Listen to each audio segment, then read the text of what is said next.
The Weekly Narrative. You're listening to episode number 47. That's right. And we've got Delaney on stereo tonight. Delaney, say hi from the audio app. Make sure everyone can hear you.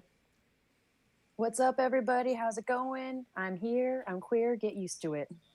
Nice intro. So we're doing this is Stereo Saturdays. So we are simultaneously streaming on stereo and YouTube and Periscope. Get used to it. Nice intro. So we're doing this is I gotta mute this stream here. Okay. So if you guys want to follow along on stereo, if you want to submit questions or interact with us with voice clips, you can do that. Follow at Weekly Narrative on stereo, and you can join the chat room that we have open right now. Otherwise, sit back, grab a drink, and let's go over some of the topics we're going to be talking about today. As you can see from the title, we've got a brand new, shiny study from the CDC out on mask mandate effectiveness. So this has been a big question lately. One that I've been asking a lot is, how effective are mask mandates? Can you provide me with some data that shows that they're effective? Now we have some data. But the question remains, what does the data say? So we'll show you guys what the numbers are, what the CDC says as far as the effectiveness of mask mandates. We're going to be talking about what the WHO says about what we're going to find, when we're going to find the origins of COVID. You might be a little startled by the time frame here.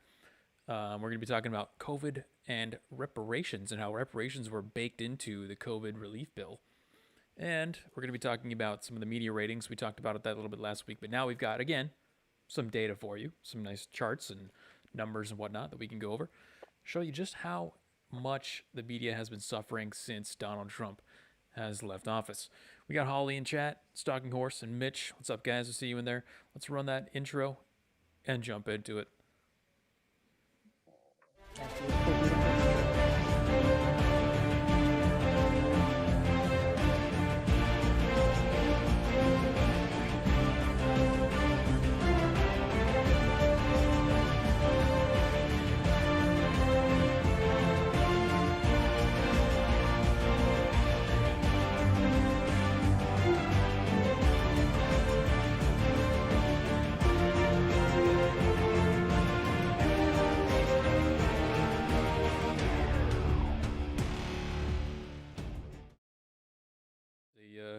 It's a tradition around here to crack open a delicious beverage from our sponsor, Coca-Cola, at the start of every stream.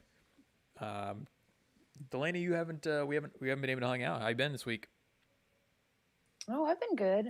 Went to brunch with a friend for her birthday today, so did a little day drinking, but not too much. And yeah, we got to hang out. It was all good. Nice.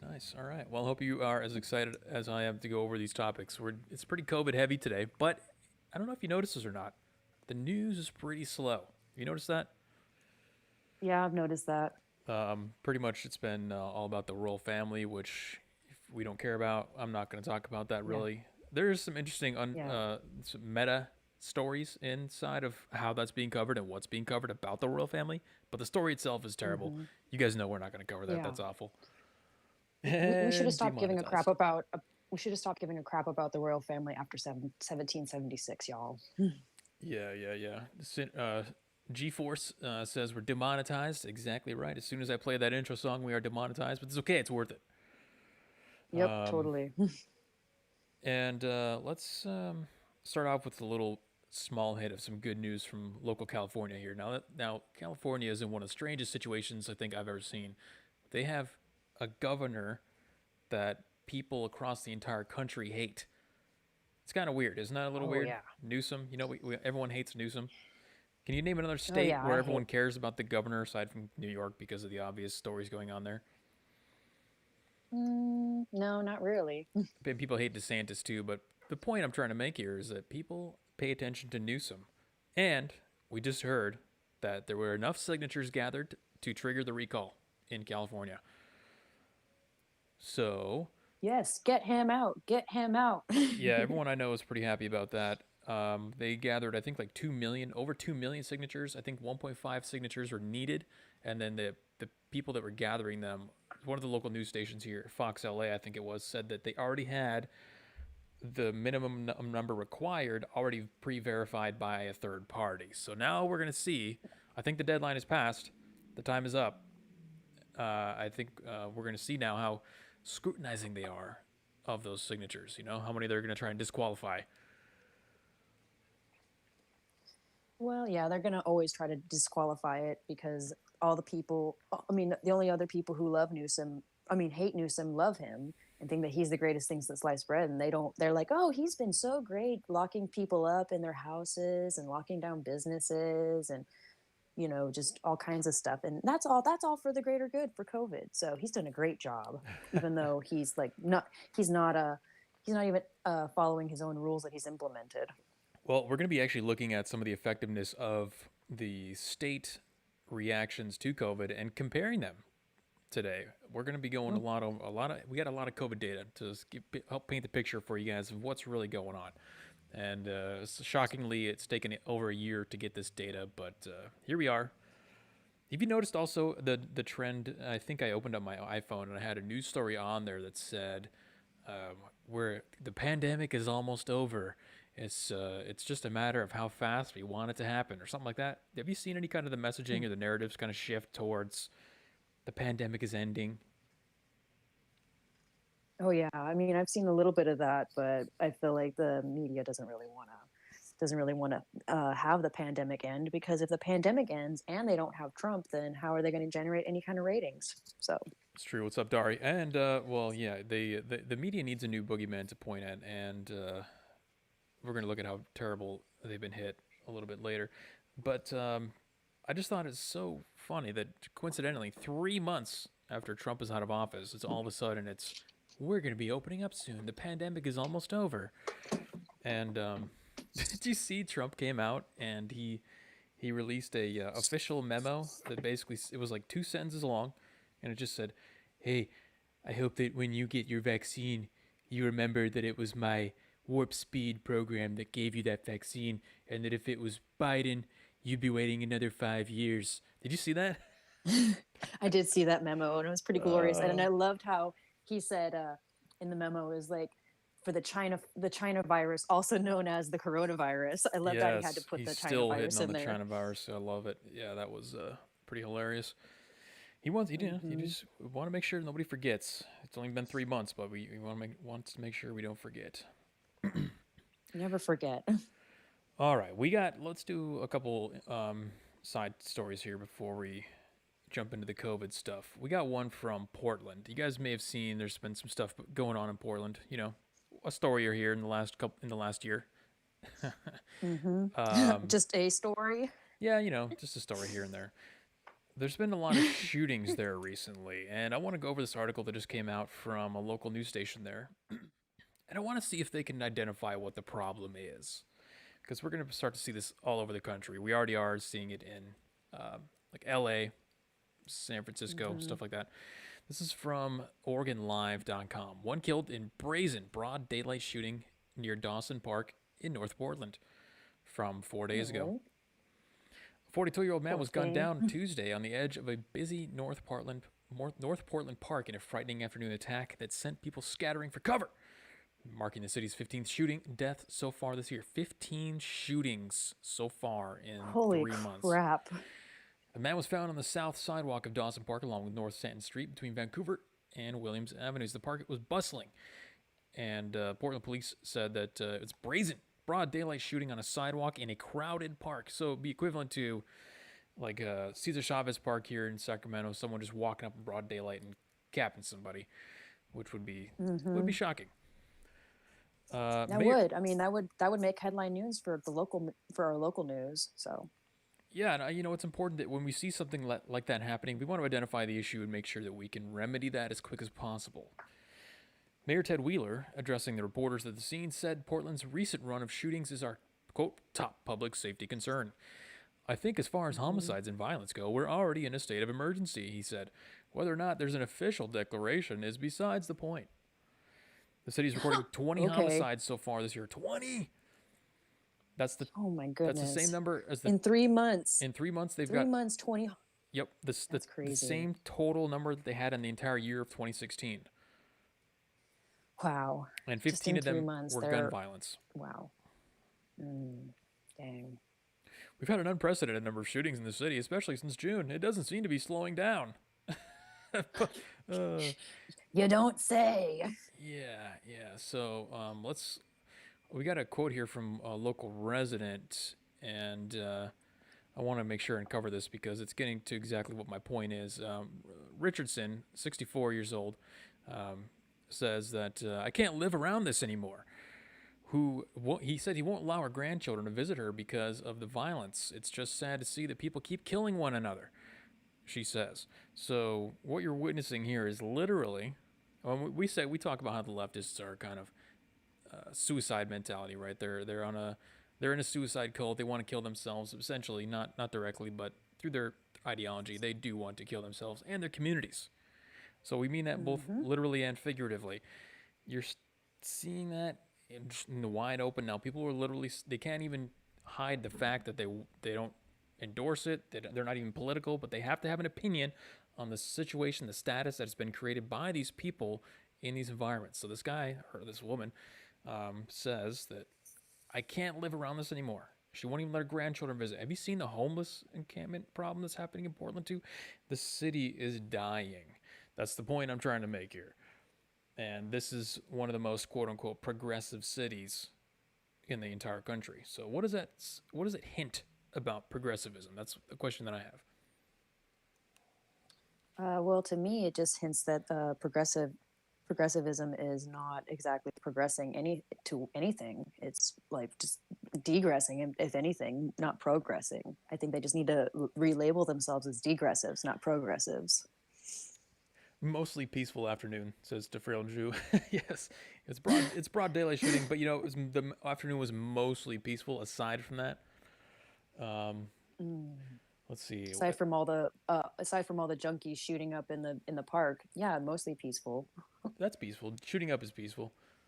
Holly says, as the study goes, progressives are increasingly okay with political violence. Here it is in real life. Yeah, yeah, no, that's true. I mean, aside from the murders that have been happening on a crazy scale over there, we've seen rioting. We're now seeing the Antifa rioters actually smashing homes now, windows of apartment buildings and stuff where people live, not businesses, or like Starbucks, where you can kind of make the claim that I'm fighting capitalism because I'm smashing Starbucks. You can't even do that anymore because they're literally just smashing people's apartments. The city is dying. I don't know why anyone can continue to live there.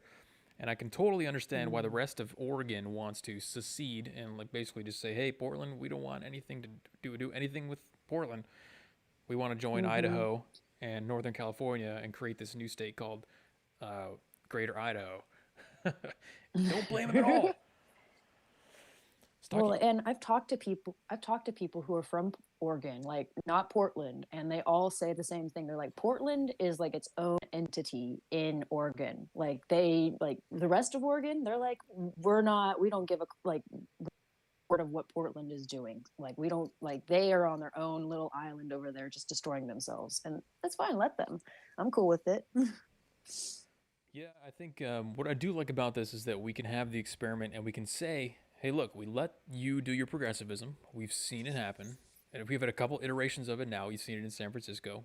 We're seeing it in LA. We're seeing the next version of it in Portland because all the expats from San Francisco went to Portland, right? Uh, Mm-hmm. Now we can safely say we've let you try these policies out and they don't work. So, being true scientific lovers that we are, I love science. I love the scientific method. I love testing hypotheses. Um, Hypotheses. I'm not exactly scientific with my language at all times, but I love the principle. Mm-hmm. Ted Wheeler said this. He said the shooting was brazen and horrific. The uh, the city and its partners are working hard to prevent and reduce gun violence. This is the best part. It's a public health crisis that's harming our entire community. So even though he's watching his city die, even though he's been accosted on the street multiple times by Antifa, he's watching people's apartments being smashed. He's looking at the residents of the city saying, I can't live here anymore. He's seeing tent cities pop up everywhere. Crime is skyrocketing. People are shooting themselves in record numbers. And what does Ted Wheeler say, the mayor? It's a public health crisis. Well, I mean, So, he's not wrong about it being a public health crisis, but I think the fact that he like will not let the police department do their job and stop crime from happening, that's like the simplest thing that he could possibly do, and he's not allowing it to happen because he's afraid of getting mobbed even more. I mean, they figured out where he lived and they freaking were setting off fireworks in front of his building, like trying to get him to force him out to like talk about shit. And it's like, dude, that's like so dumb, like so dumb. The mental health thing is the new, not new, but that's just what they've been kind of laying the foundations for a long time, with especially with all the police violence stuff. When they say that, oh, police shouldn't interact with these people that are having quote mental health episodes as they're getting arrested, because they committed a crime or they shot someone or attacked someone or whatever it is. They say no, that's a public health, that's mental health. This deflection is the suicide cult path. That's Yep. the suicide path. Deflecting everything and saying, "Oh, it's public health crisis, public health."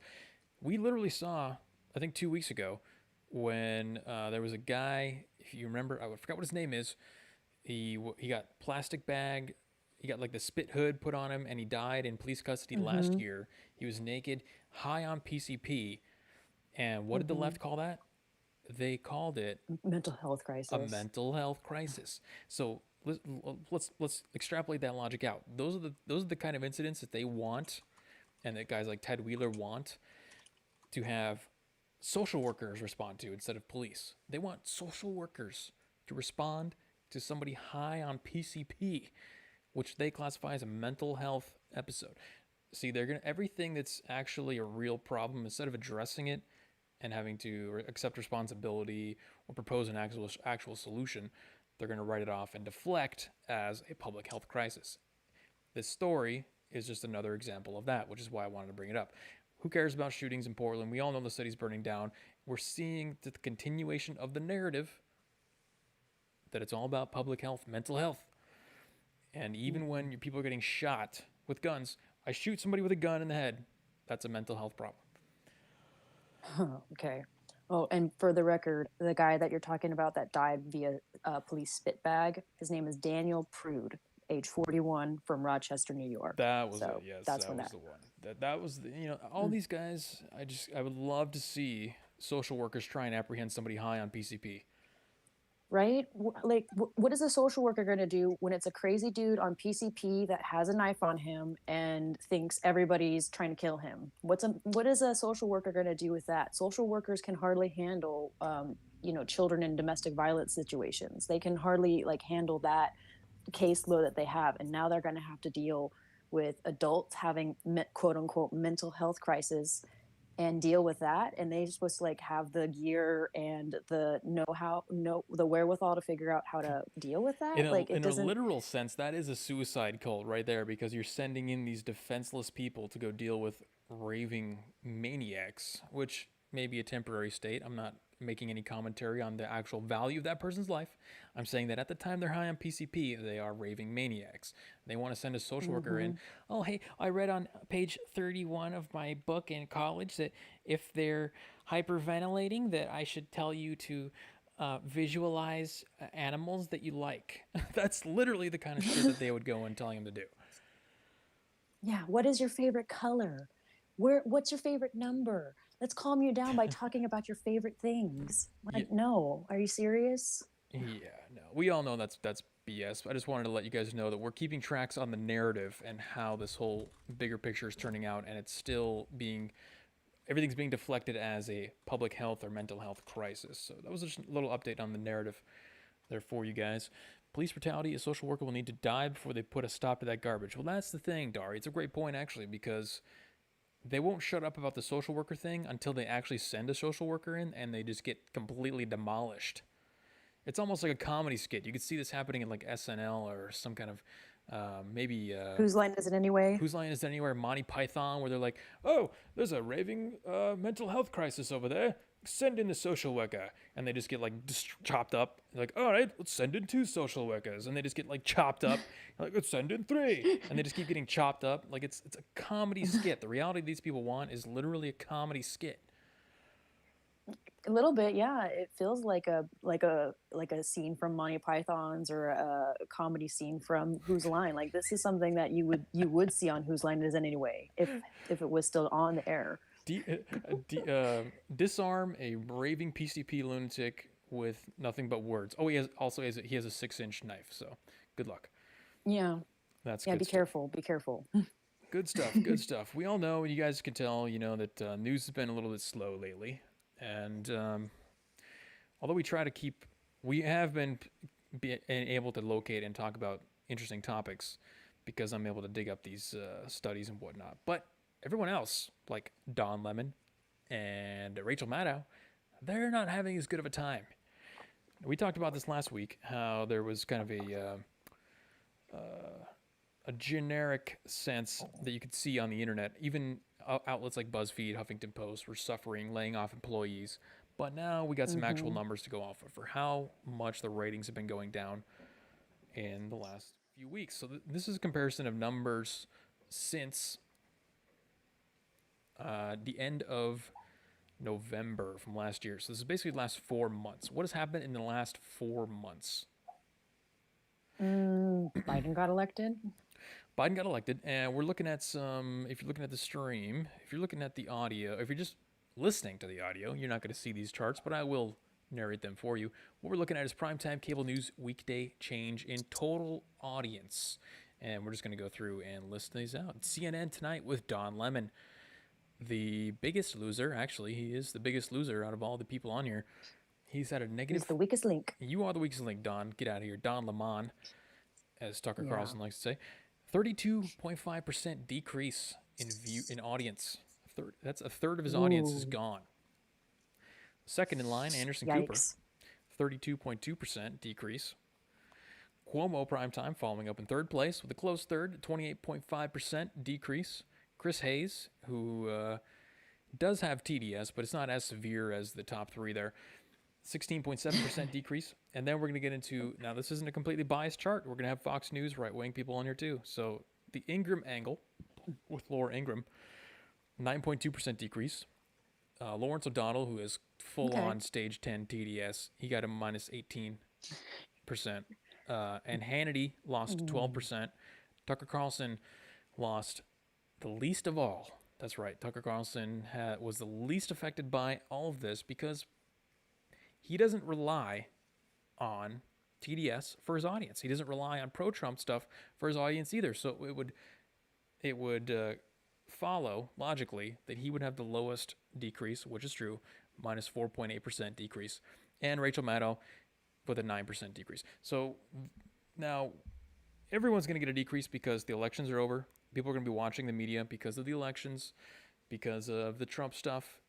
And in general, I would bet that if I looked at every election season, the 4 months following every election season, you would see a decrease in people watching the news because we're newsed out, right? We're used up Yeah. and newsed out. We've had enough, and we just want to disconnect for a while. But this, I think, is a special case. It's not just a matter of the election being over. It's nobody's talking about Trump anymore. And that's the only reason that anyone ever watched Don Lemon or Anderson Cooper or Cuomo or Rachel Maddow. It's because of the anti-Trump stuff.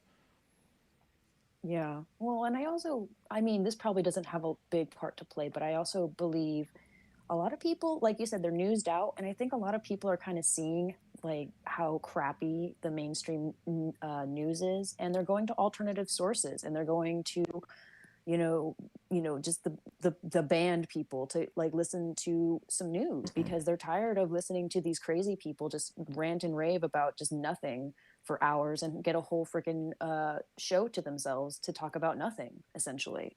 People are just sick of it. I mean, that's probably not a big factor, but I think that has like a small part to play. Definitely, yeah, one of the factors here. And there's a separate set of ratings here for the key demographics, which is the 25 to 54 age range. And Tucker has even less of a drop there. So Tucker lost probably all the old people that died out from COVID. He only lost 2.3. He only lost 2.3% audience from the key age demographic of 25 to 54. So he was virtually untouched. I would say if he averaged out the average effect of just the post-election news audience decrease, Tucker probably actually beat that. He got positive numbers over the average decrease because what he's saying is so relevant, and he doesn't rely on the pro-Trump or anti-Trump narratives, which is why he's unchanged by the fact that the election is now over. And it's And I just, like Tucker because he's kind of funny when he talks about stuff. He oh brings a little bit yeah. of humor into it. He's not all doom and gloom. Like he does his own little spin on stuff and brings a little bit of lightheartedness to it. So that's why I enjoy listening to Tucker a little bit more because he's actually kind of funny as opposed to these uh, Don Lemon, who you can tell just has a stick shoved so far up his butt that you can like see it in his eyes. Do you know? And same thing with Rachel Maddow. Like Oh yeah. she got them crazy eyes.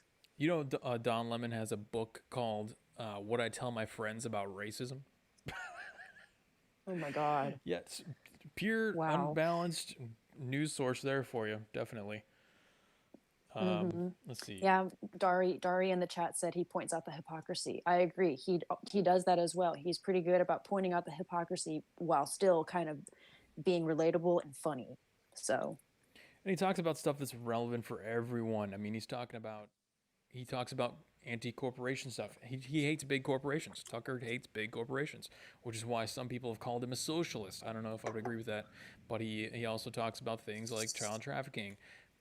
He talks about, I think he did a special where he went to the Middle East or something like that. He's talking about stuff that's a little higher level than just your anti-Trump stuff. That's kind of what I'm trying to say. yeah, It's got a bit more of a Tucker is reach. the best. I think he is the best out there right And now. and maybe just because I'm a little biased, because I don't even want to dox myself and be like, oh, this and this, but him and I, we share a bond, even though I've never met him. We share a bond. Side question says Voyager Country, can we ever trust the polls again? Good question. And the Nope. answer is no. And I was kind of shocked when we saw the results of the election when there was absolutely zero circle back around to the fact that, like, hey, you remember those polls you were putting out for 6 months and they turned out to be complete bullshit? You want to talk about that? Yeah, nope, none of that. And I start to think about that, and maybe I just missed this because I've only been looking at politics as an adult for 5 years, 6 years, something like that. Does that happen every single election season where the polls are just way off and then everyone forgets how bad the polls were and then the next election season comes around and people are like, oh, look at the polls? Or Suddenly the polls are actually correct. was that just a 2016 thing or 2019 2020 thing? Because they were so wrong and nobody wanted to talk about it at all. Yeah, we're supposed to trust the experts, Jeremy. We're supposed to trust the experts, not critically think, and just toe the line, and like listen to what the government tells us and the mainstream media, because we all know the media is the fourth branch of the government. That's true. That's true. Yeah. Trust the experts. Don't ask any questions, and go back to sleep, America. Yeah. The, I, Go back to sleep like Joe Biden. oh yeah, just put a lid on the day. Go take a nap. The Yeah, put a log on the fire, drink some whiskey or some rum in Jeremy's case, and just go back to the bed, guys. Like, it's okay, we got this. So the question really is, in response to this, we're not just going to show you the stats and be like, hey, look at the number, the ratings falling. No, you know how we like to do here. We have to have a conversation around the bigger picture, the big idea going on. This is the question you should be asking yourself now. They have two ways to react, and we talked about the two paths going forward last week. They can either find a new boogeyman to get the ratings back up to fuel that the rage machine, or they can die out. So I don't think they want to die out. I don't know about you, but How much? I was go gonna ahead. say, how much you want to bet in the next like few months we're gonna see another kind of George Floyd incident, so that way the media can get their ratings back up because of the racial divide and the police brutality, and people will tune into Mm-hmm. the news to watch that. It's So only a matter of time for that, for sure. I mean, I woke up today and people mm, were boarding up all the businesses around here. You guys can see mm, I'm in downtown, so I can hear all the drills putting the plywood in. So they're preparing for the George Floyd thing for sure. But there's going to be another one, which is I think was your point. have There's you going to be another event, but the persistent enemy that they need to be able to talk about every single day is missing. And the only closest possible thing they can fit in there, the closest thing to Trump, which is what they've been running the 9/11 playbook off of so far, is the Trump supporters, the white supremacists. mm, yep, And I think that's what they're they're gonna gonna storm pivot the to. Capitol again. Yeah, no, they're gonna pivot to it.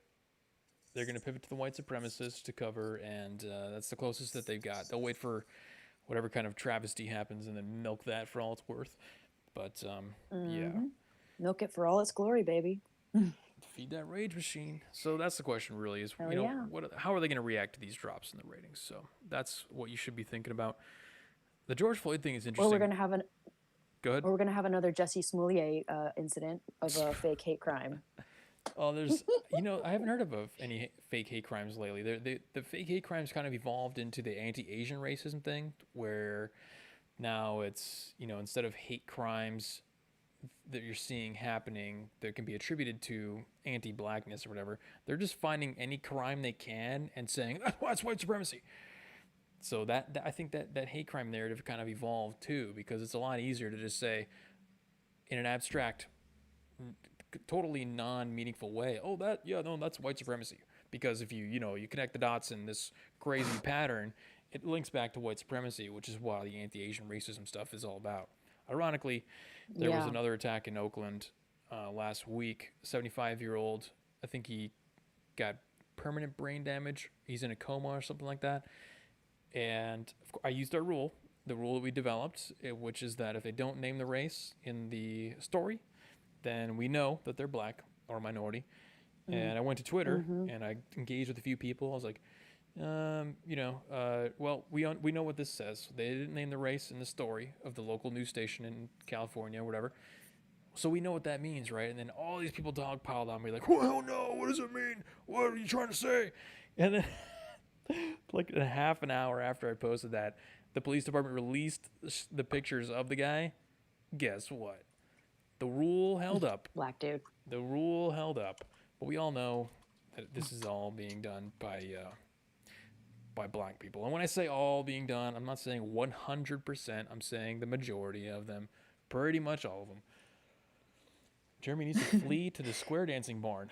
Yeah. Hell yeah. Let's get some two-stepping in. I'm down. Can I join? I was just out there today working on my truck. David H. asked if I'm a ghost. No, I'm not a ghost. I'm at home in my pajamas, broadcasting to you guys via stereo. So if you want to join us on stereo and leave us a voice memo, that would be lovely. Stereo Saturdays, ladies and gentlemen. I've got Delaney Rapid on the Stereo app. If you want to download that on your iPhone or Android, you can join the voice conversation. You can leave a voice message, ask a question, do whatever you want. We're trying to bait some people on the app to ask questions or get upset about the fact that we're calling these people idiots and mutants and retards and stuff. So far, we don't have very many bites, but we're trying to get that's the angle we're trying to take with it. What's up, Matt? I see you in there. You took a shit. Yeah. And you named it Kamala. I like it. What's up? What's up, Matt? Let's see.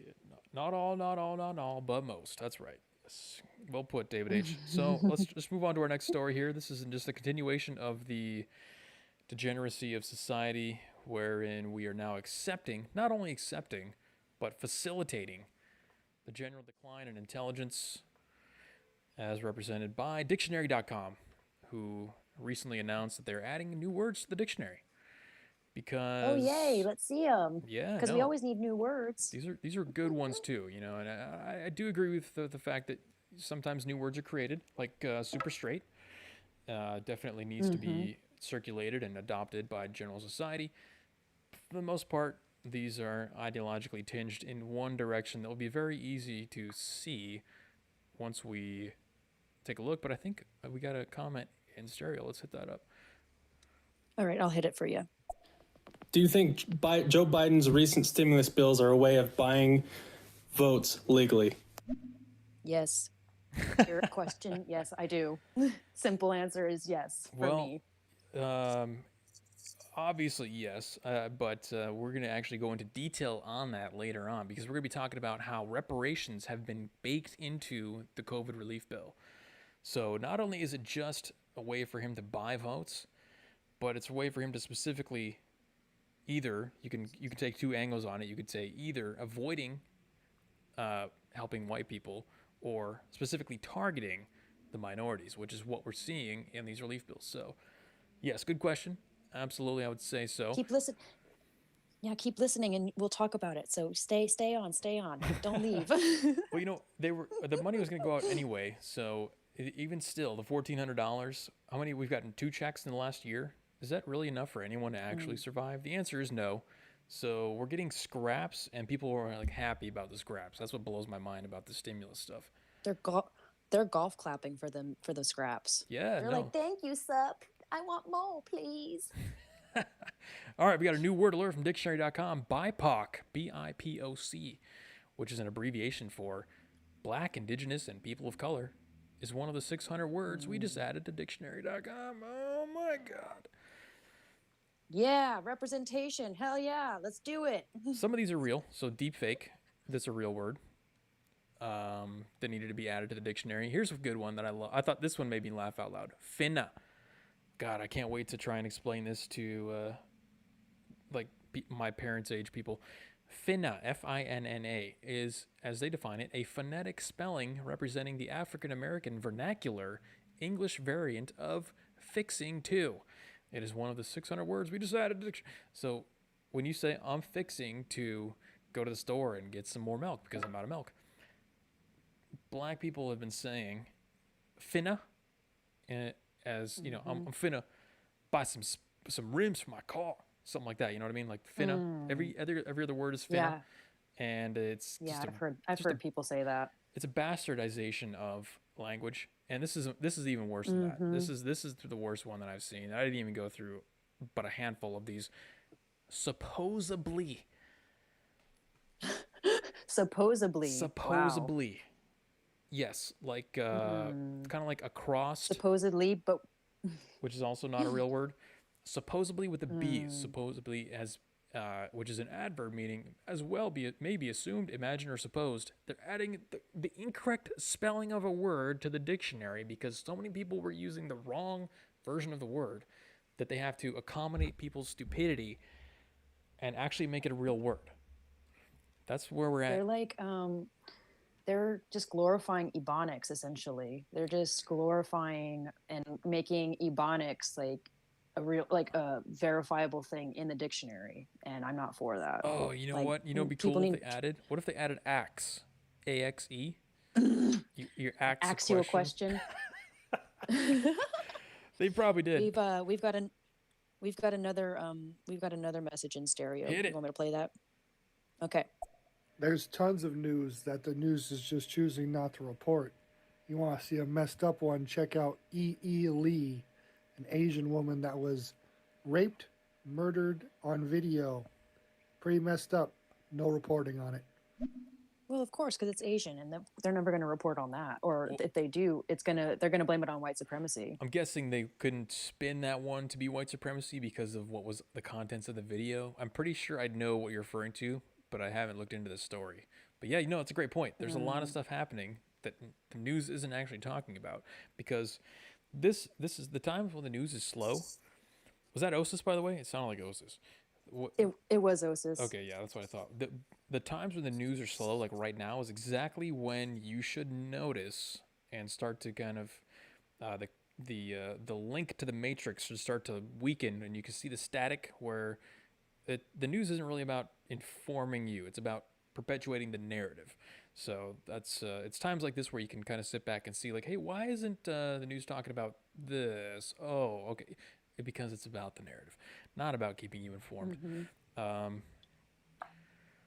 Let's see. I'm looking through this. What I was going to say, what other words do we have to add to our vocabulary, or what other ebonics do I need to be in the know of? Neurodivergent. Neurodivergent. Yep. I don't even know what that is. Neurodivergent is the fancy word that critical race theory, universal basic income, reparations. Oh, God. Yeah, no. This is all, like I said, it's all tinged in one direction here. So you shouldn't be shocked. Remember, this is dictionary.com, the same website that changed the definition of during the Kavanaugh the Amy Coney Barrett hearing. They changed the definition of something immediately. Sexual preference, I believe. Sexual preference. Yeah, they immediately changed the definition of sexual preference when Mazie Hirono used that in a question against her to fit her question. So we're trying to accommodate our stupidity with just changing the definitions. Instead of saying, hey, that's not how you're supposed to use that word, or that's not a right word, supposedly is not a word, we're saying, no, no, keep saying that. You're smart. Here it is. Look in look in the dictionary. It's right here. Yeah. So this is continuation of the decline of our society. As you can see, it's not only tolerated, but it's being facilitated now by the people who should be It's resisting. being totally totally supported. It's totally supported by dictionary, unfortunately. And dictionary is supposed to be the place that you go to learn words that you don't know, but here they are adding words that actually have no meaning. They're just slang, and they're just like, yeah, this is a real word now because people use it. So Yeah. it's totally real. Yep, yep, and it goes directly in line with what we're seeing from the leftists coming out of college, because they come out of college. The only skill they gain coming out of college is the ability to use big words that they've heard used before, and then they think they're intelligent. They think they're smart by you repeating these words, like neurodivergent, which is basically just a big smart word for somebody who has mental illness. That's literally what that means, but they twist it to make it Wow. sound like it's like it's something special, because again, they don't have any good ideas. They're not capable of independent thought, but they are capable and very proficient in repeating big words to make themselves sound smarter. So dictionary.com is facilitating the left's key abilities here by making their fake words a real thing. Go ahead and play that clip. Yeah, let's do it. We got a number 1 victory royale. Yeah, Fortnite, we about to get down. 10 kills on the board right now. Just wiped out Tomato Town. My friend has gone down. I revived him now. Yeah, I was gonna say no, cut it. I was like, I wanted to cut it, but I wanted to push it through you. I mean, it's not a bad first, song. but I like yeah, it, but cut it. I like the song, but yeah, we're trying to troll people here, man. Let's see. Hopefully, I don't know if that muted him permanently. Or Yeah, that was too much fun. yeah, That was we're too not, much fun, we're not you having guys. fun here. Okay, so there you guys go. We're seeing dictionary now. Words, language in and of itself is completely destroyed, and you guys already know that if you watch the stream, that the war is happening on the language front. Language is the primary weapon that's being used to oppress you, oppress your freedoms. Everything that you're seeing bad happening in the last 10 years has all been facilitated and been carried out through the weaponization of language, which is why fighting back with stuff like Blue Anon and Super Straight is so important, because we got to fight the war on the proper terms here. Yeah, if we're in a language war, we got to fight back with words, y'all. The So dictionary let's has do it. the dictionary has been fortified. It says Stockton Morse. It's fortified. Let's see here. Holly says my gender is vapo. Hey, that's perfectly fine. I'm a super straight. JC Steck says we have fallen to an all-time low. Yes, we're setting new records. New record lows are being set every day in the stupidity and the facilitation of stupidity. Holly says brain broke is better than neurodiversity. I agree. Let's use that one. Instead of neurodiversity, let's do a brain broke. Just another level of dumbing down America. Yes, Dari. Meanwhile, remember, you got to keep a global context in this whole stuff. We're talking about how I can understand if you talk to somebody and tell them this stuff, why they wouldn't immediately understand why this is a bad thing, because in all likelihood, they're thinking about America, and they think America is the whole world, but they don't understand, because they've never lived through times of war. They don't understand that other countries are out there, and they're competing against us, and those countries aren't teaching their kids to use the wrong words.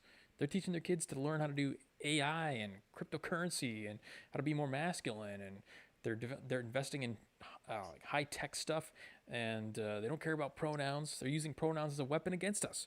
That's the interesting thing about this, is all this is probably just some kind of weaponized version of warfare, language warfare from China. Because they used to make fun of leftists over there, but then they realized that they could effectively use this to split America apart, the leftist ideology. We've got another message in stereo. I'm going to give that a play. Do you believe minorities are actually more privileged than whites because they are more likely to receive government assistance, scholarships, and other advantages over the white population? And that guy's good at questions. Yeah, that's a good question.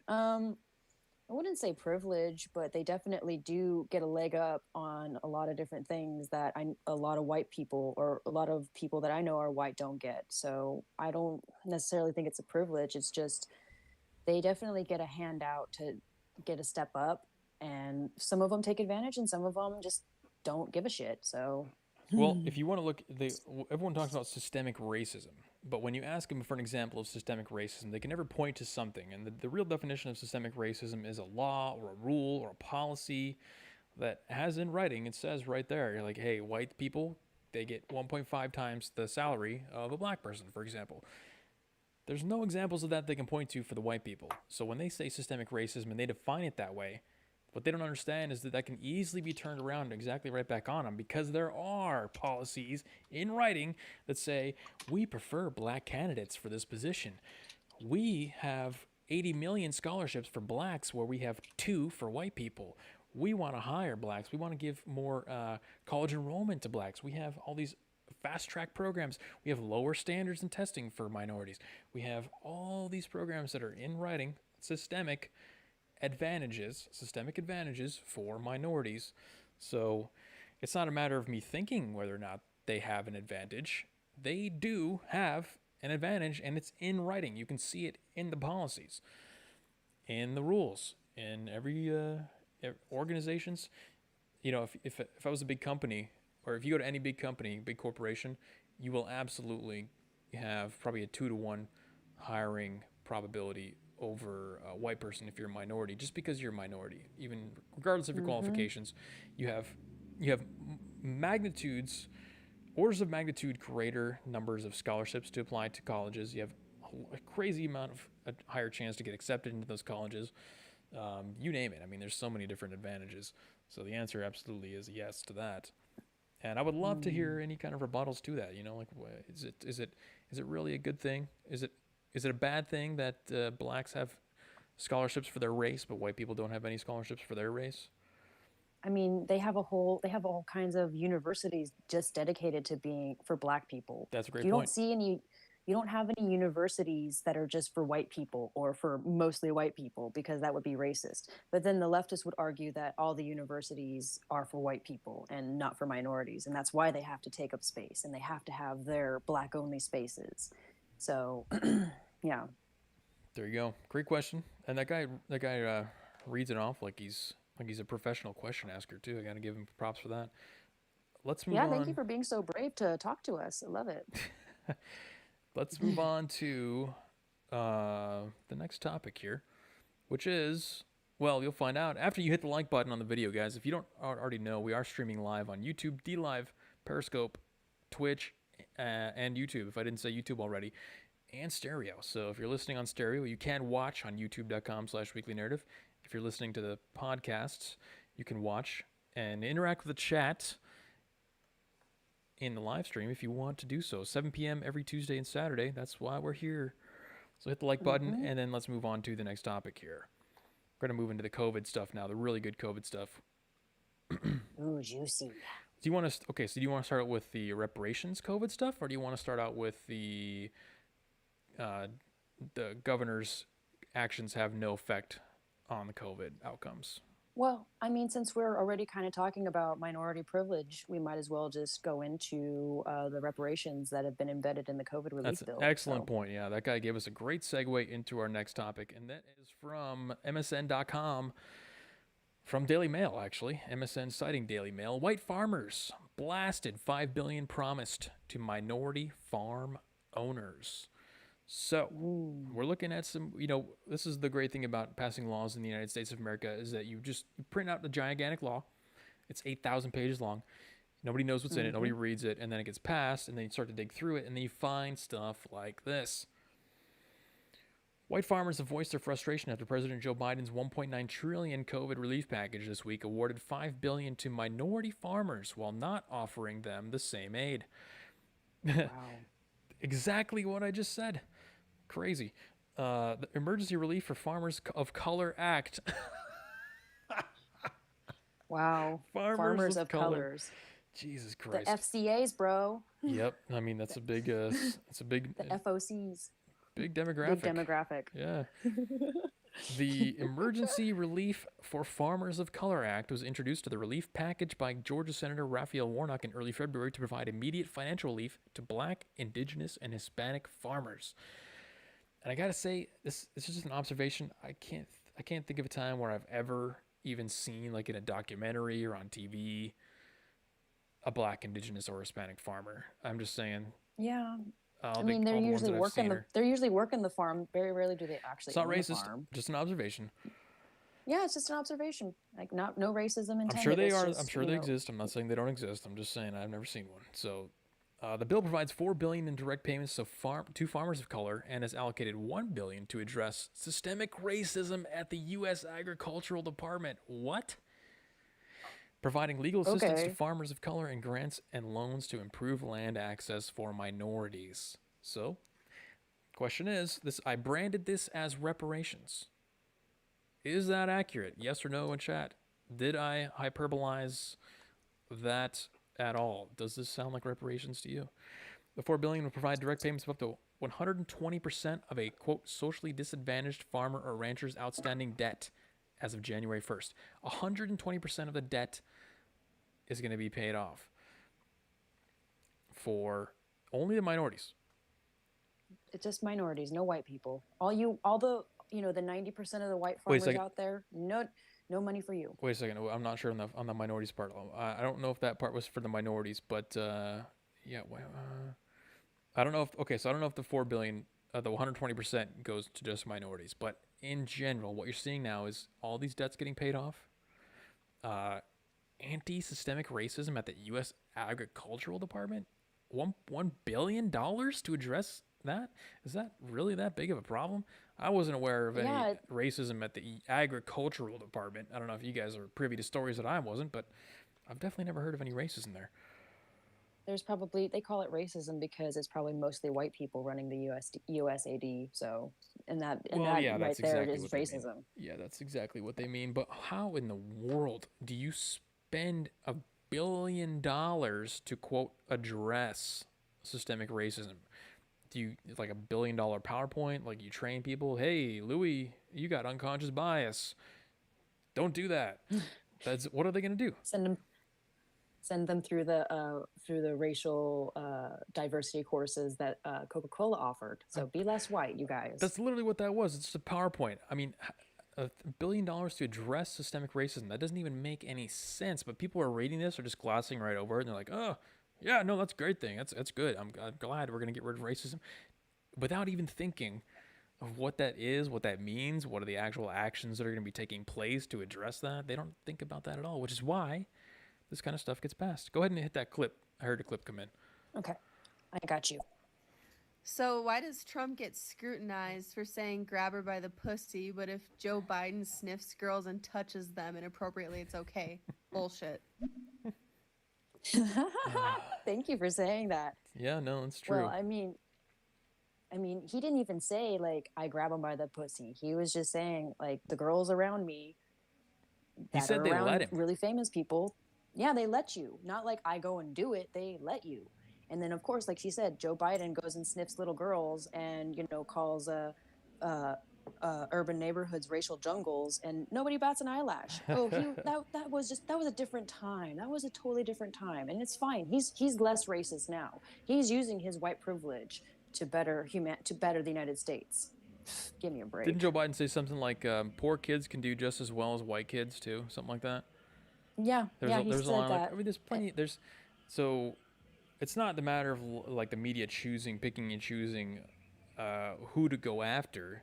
It's just a matter of whether that person has the immunity or they're part of the club. Joe Biden's part of the club. So whereas he gets a buffer that's a thick, like 2-foot long buffer. I don't even know where that measurement came from, but let's just say 2 feet thick of like bulletproof armor. So that all that bad stuff, the hair, the talking to little kids, sniffing girls' hair, groping them, stuff like that, that all gets absorbed by the buffer, right? And there's only a certain high-profile incidents that will ever even actually get through to where they can criticize him for. Whereas someone like Trump, he has no buffer, he has no armor because the media, they've already made up he's not part of the club. And yeah, they can take something like that, a completely true statement from him, by the way, and just rail him for it. So All right, we got another message in stereo. I'm gonna give that a play. keep them coming. Or the other one where Joe Biden says, "If you don't vote for me, you ain't black." Yes. What? Yes. Exactly. Oh my goodness. Yeah. Nobody wants to This talk girl about is that. based. Nobody wants to talk about that one.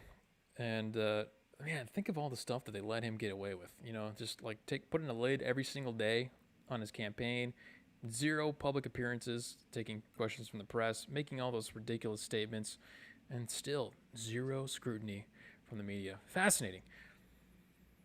Hit the next one, Delaney. Hold on, all right, gotcha. Yeah, maybe they're going to genetically modify cows so that they don't have or produce any more white milk. Maybe that's what they're going to do with that $1 billion.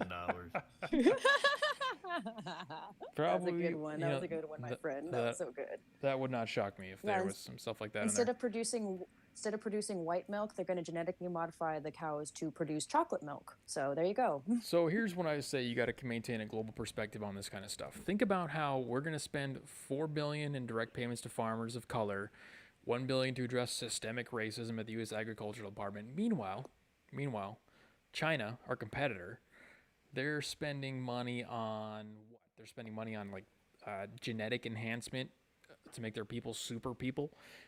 They're spending money on space. I think they're partnering up with Russia to go to the moon.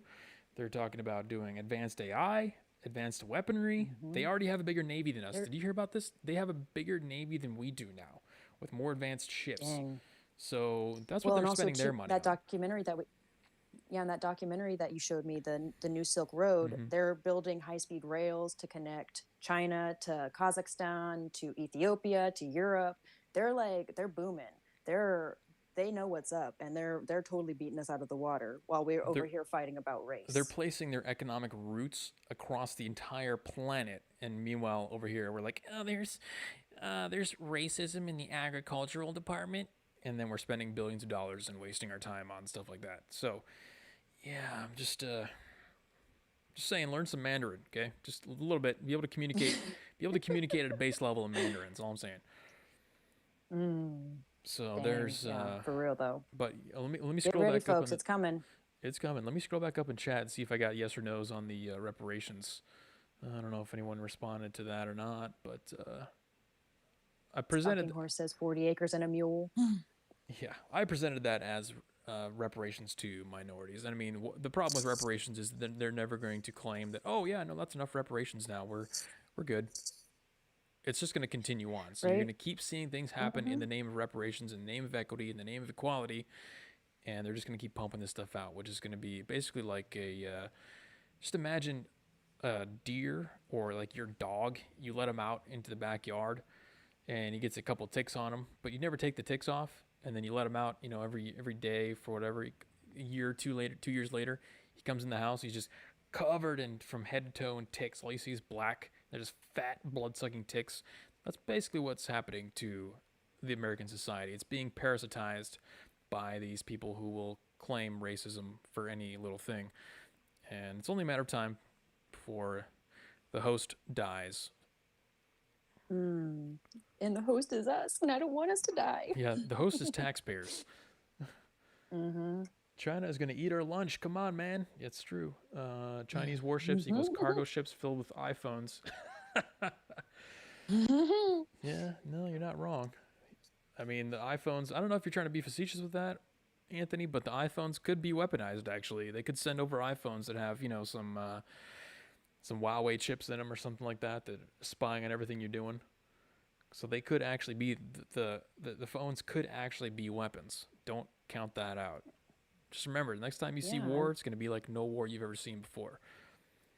I mean, we're probably going to be fighting each other before we even see any kind of combat with any foreign enemies. So, well, we already are. We're fighting each other on every single little thing, including everything is racist, everything is sexist. Yeah, everything in the news is all about either racism or sexism, or even the Queen royalty story that doesn't matter at all. They put a racism tint on that. You can't escape it. It's really just it's so fatiguing just to listen to that garbage all day, in and out. This is from the AP. Yeah, Oh, good. Go ahead, Jeremy. No, you go ahead. No, you're on the stereo, so you just talk. You don't let me interrupt you. You just go. Okay. Okay. Well, I was just gonna say, it's like you said, it is exhausting, like getting bombarded with all of this racism and white privilege, and you're privileged because of your skin color, and it's just exhausting trying to like get through those mental barriers that these people seem to have, and try to get through to them that it's not a skin color privilege, it's a attitude privilege, it's a two-parent household privilege. Like those are real privileges. Not having lighter skin is not a privilege. That's just how you are. I was actually just thinking about that today, and I was realizing that we say mind virus, and we kind of mean that facetiously, but also very literally, because what the mind virus does, similar to how the fungus will infect the ant's brain, it'll make the ant climb to the top of the tree and then get eaten by a bird. There's fungus out there that will do that. It'll literally mind control them to go to the top of the trees and get eaten. This mind virus controls the host at an individual level and causes them to redirect all their energy and focus on the political system as opposed to raising a family and raising kids and giving their kids all the quote unquote advantages that they're supposed to have and that they were supposed to get from their parents. You only have so much. You have a very finite amount of energy and time with your life. The mind virus will make you spend all of your time and energy on the externalities that will not affect your child's life at all. Whereas you could spend all of your time and energy working to build a great life for your children so that they won't notice any kind of privilege or discrimination or anything like that. But no, they don't do that. They could choose to do that, and they could erase all the disadvantages that their children would have. But what do? They got the mind virus, so they waste all their time and energy on politics and playing the political game, and as a result, their kids grow up effed up, and it just continues the chain. It's a mind virus. The same way the ant gets eaten and gets crapped out by the bird, these people just get into the system and they get crapped out by the system. Yeah. Yeah, Parasitic Mind by eating Gad up the Saad. news. Yep, that's it. Consume the narrative and then crap out more mind virus infected people. Holly recommends Parasitic Mind by Gad Saad, and I think that's exactly what he talks about. And there's the parasitic nature of the ideas and ideologies that are being circulated in the media today. That's a good I'll check that out, Holly. Thank you for the suggestion. This is from the AP News, and if AP News is admitting this, you know it's got some credibility. Virus tolls similar despite governors' contrasting actions. You heard that correctly. AP is admitting that governors' actions have very little to no effect on the outcome of the coronavirus, and we're only now seeing this a year later. Just a whole year later, we finally get the truth. Yep. Nearly a year after California Governor Gavin Newsom ordered the nation's first statewide shutdown because of the coronavirus, masks remain mandated, indoor dining and other activities are significantly limited, and Disneyland remains closed. The worst of all. No, not Disneyland. The biggest offense of all. By contrast, Florida has no statewide restrictions. Republican Governor Ron DeSantis has prohibited municipalities from fining people who refuse to wear masks, and Disney World has been open since July. So they've pretty much said, hey, they've had their middle fingers up the whole time and said, hey, we're just going to do our thing. And they have been. Middle fingers up. Despite their differing approaches, California and Florida have experienced almost identical outcomes in COVID-19 case rates. What? AP is admitting this. This is good. How have the two states that took such divergent tacks arrived at similar points? Quote, this is going to be an important question that we have to ask ourselves. What public health measures actually were the most impactful, and which ones had negligible effect or backfired by driving behavior underground? Said Amash Adalja, a senior scholar at the Johns Hopkins Center for Health Security. And then they cite the study that we're going to cover here in just a minute. They say, though research has found that mask mandates and limits on group activities such as indoor dining can help slow the spread of coronavirus, states with greater government-imposed restrictions have not always fared better than those without them. So notice how they don't tell you how effective. They say, to read it again, because I read kind of fast, so I want to make sure you guys hear this. Though research has found that mask mandates and limits on group activities such as indoor dining can help slow the spread of coronavirus, States with greater government imposed restrictions have not always fared better than those without them. They don't tell you how effective they were. That should be a red flag right off the bat. If you're experienced at reading media and reading articles and trying to trudge through the sludge pits of these outlets, you should understand that's a red flag right there. And we're going to tell you exactly why that's a red flag. You want to hit that clip, Delaney? Absolutely. Yeah, the governors now, they don't have much control over the virus, but I'll tell you what, they have a lot of control over our, say, civil rights or our freedoms or constitutional rights. Yeah, one could argue that that's almost the entire point of the coronavirus. To use it in order to impose additional restrictions and control on the people. I'm not saying that. I'm just saying the argument could be made that that's what's going on. And you're exactly right, sir. They have gotten drunk on the power that they've obtained through these coronavirus restrictions, even though and along the entire path, we've seen exactly as this article is pointing out that there has been very little difference between states that completely lock down in an authoritarian manner, like California, which is where I've been since the whole thing. And let me tell you, it sucked. We were the first ones locked down. I still can't even go to the gym, my normal gym anyway. I did find a gym that has a base donor. It's been open the whole time, and I've been going and getting jacked anyway. But the point is, I can't go out to a bar. I can't go out to the movies. I can't do anything. Can't even go bowling. And it's been like that forever. And with no... So the question here, I think, and feel free to interrupt me at any time, Delaney, because I am kind of rambling, but the question is how much do they really want to follow the science? Well, I mean, science has been so inconclusive about everything, and we haven't had enough time to study it. And so they're just kind of going off of what science might tell us to do. And then again, they want to they saw an opportunity to grab that power and just kind of squeeze it for as much as they possibly could. And now that people are kind of waking up and seeing that, oh, Florida's been open and they still have the same amount of COVID cases as us, and there's no mask mandates, none of that. They're just waking up and they're going, oh, maybe we shouldn't listen to Governor Nuisance. Yep. And I talked about this, I think, 3 weeks ago or 2 weeks ago when we first heard news that Texas was gonna open up, and I said, remember what I said? I said specifically that now that these states are gonna be opening up and just blatantly having no mandates, people are gonna be forced to acknowledge the reality that these mandates don't do anything, and that they do something, Jeremy. They make people feel better.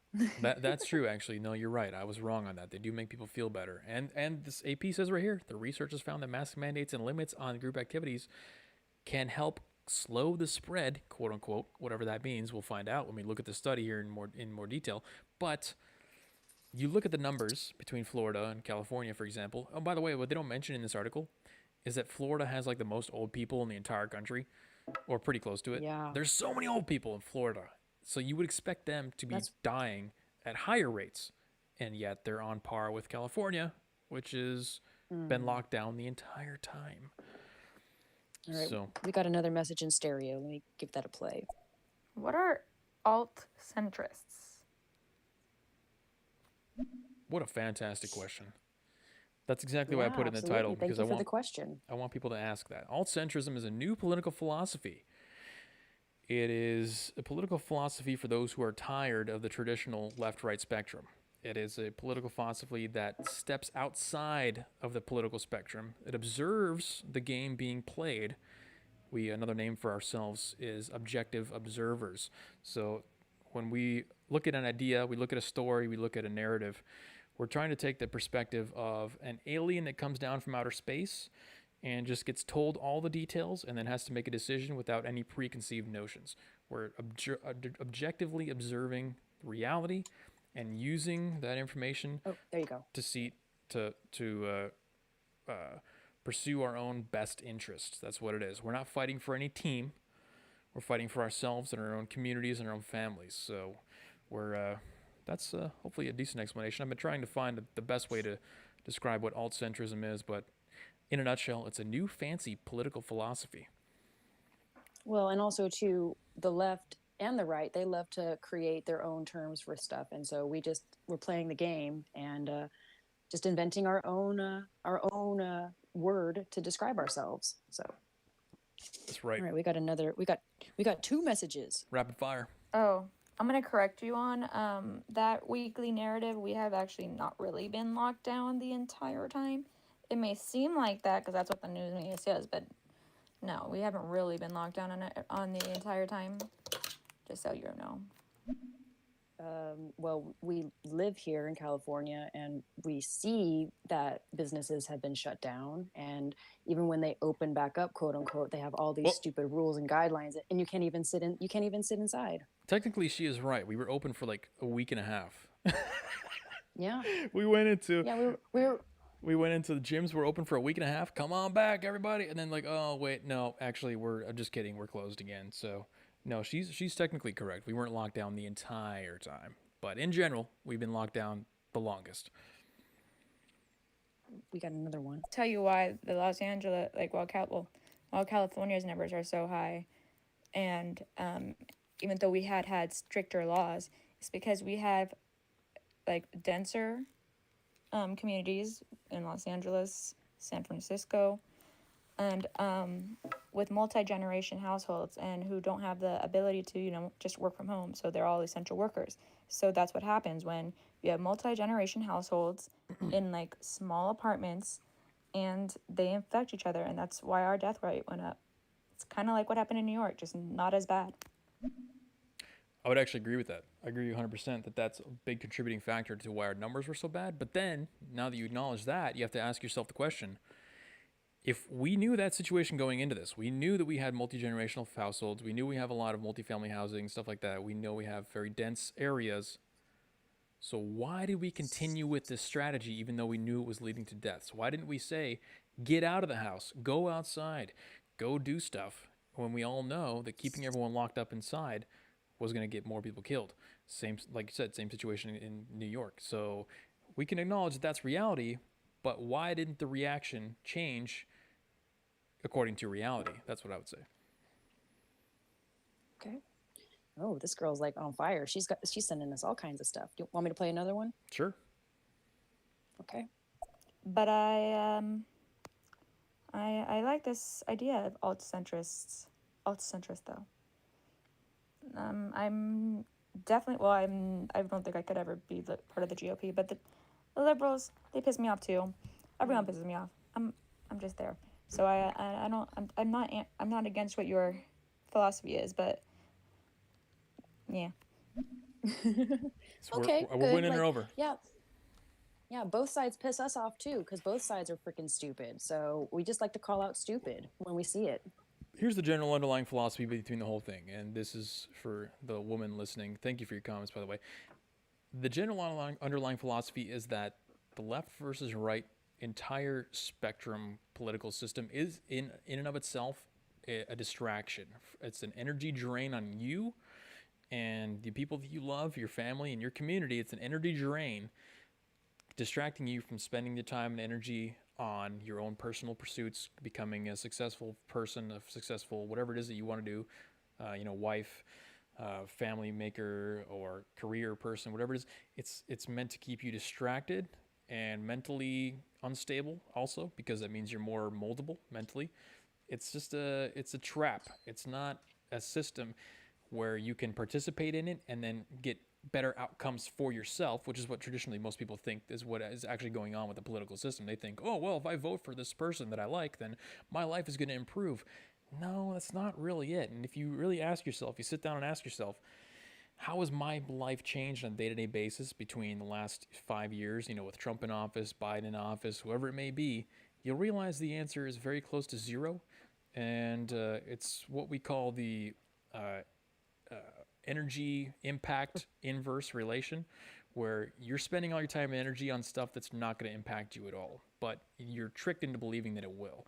And alt-centrists, we realize what the trick is. We see the magic trick being played, and we choose to opt out of that.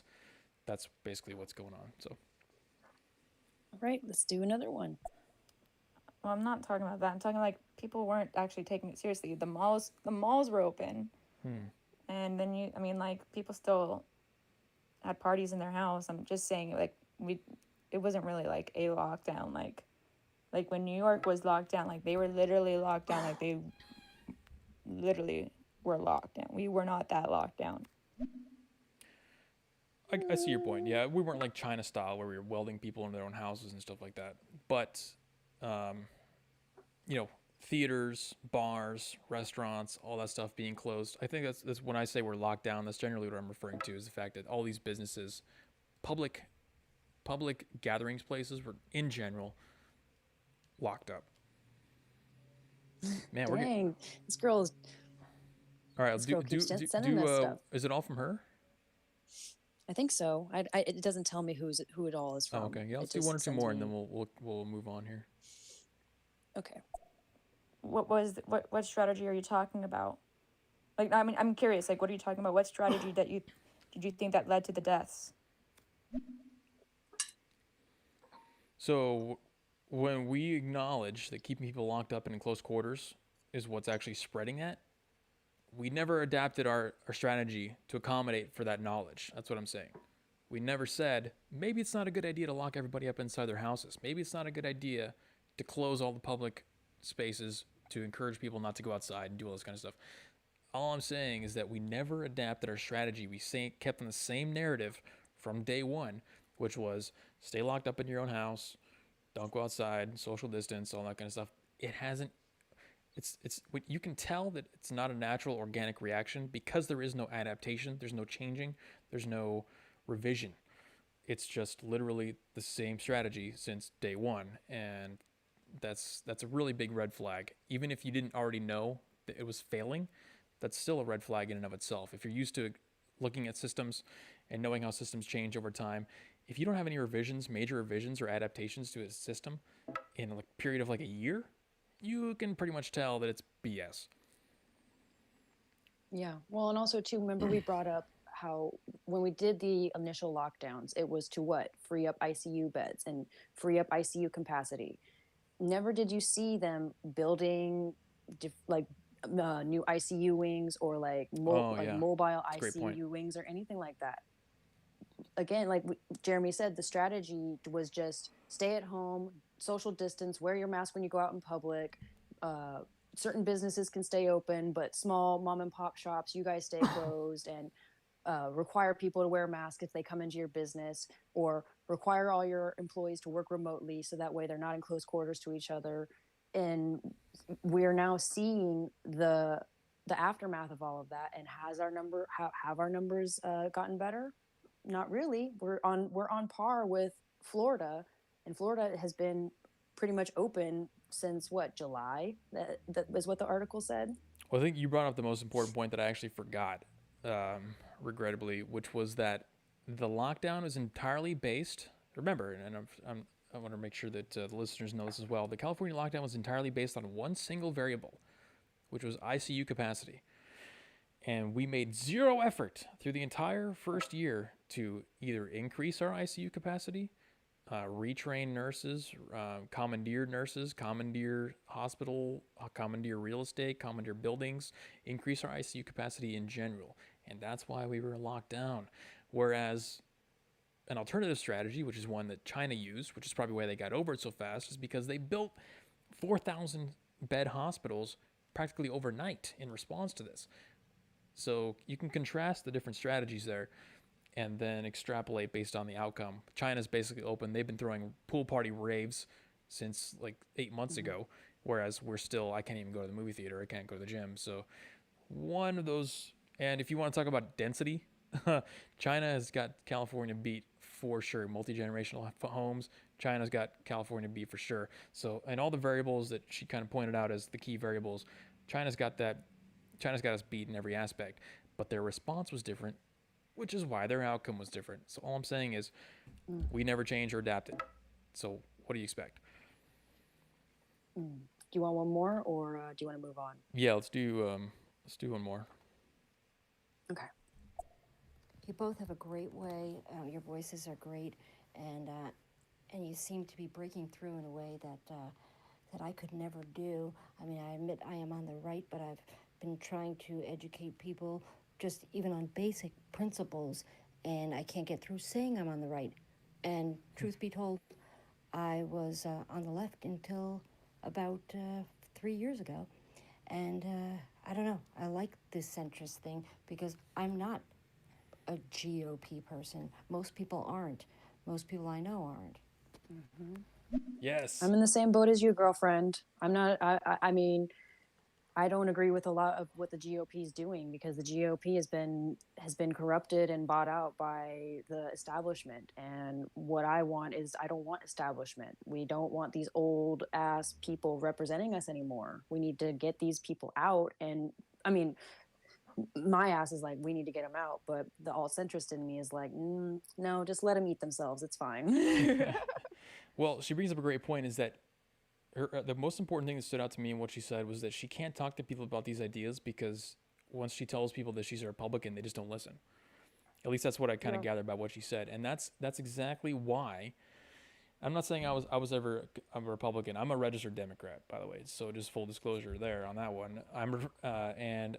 But you have to create a new label because people have preconceived notions on these attached labels. So if you were to call yourself a socialist, I kind of tell what your ideas are. I know what you think.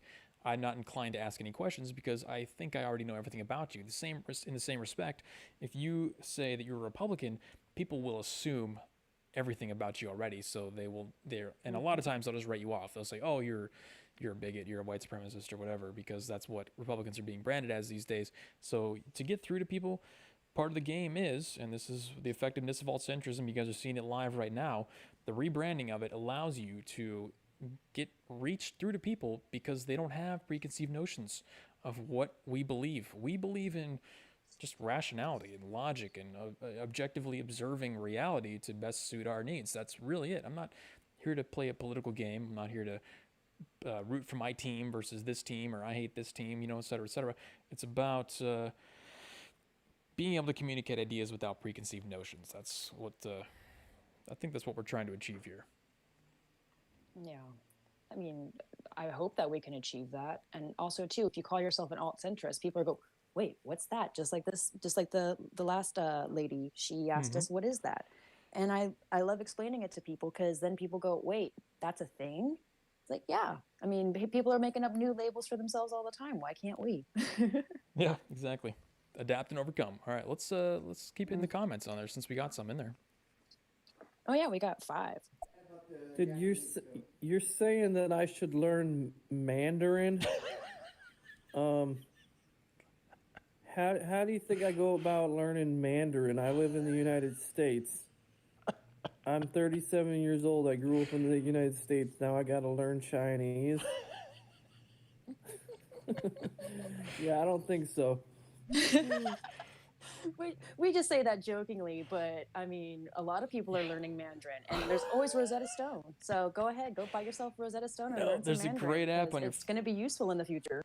I'm just saying, learn basic stuff like where's the bathroom and please don't shoot me and stuff like that. Just so when they come, you can at least communicate at a base level with them.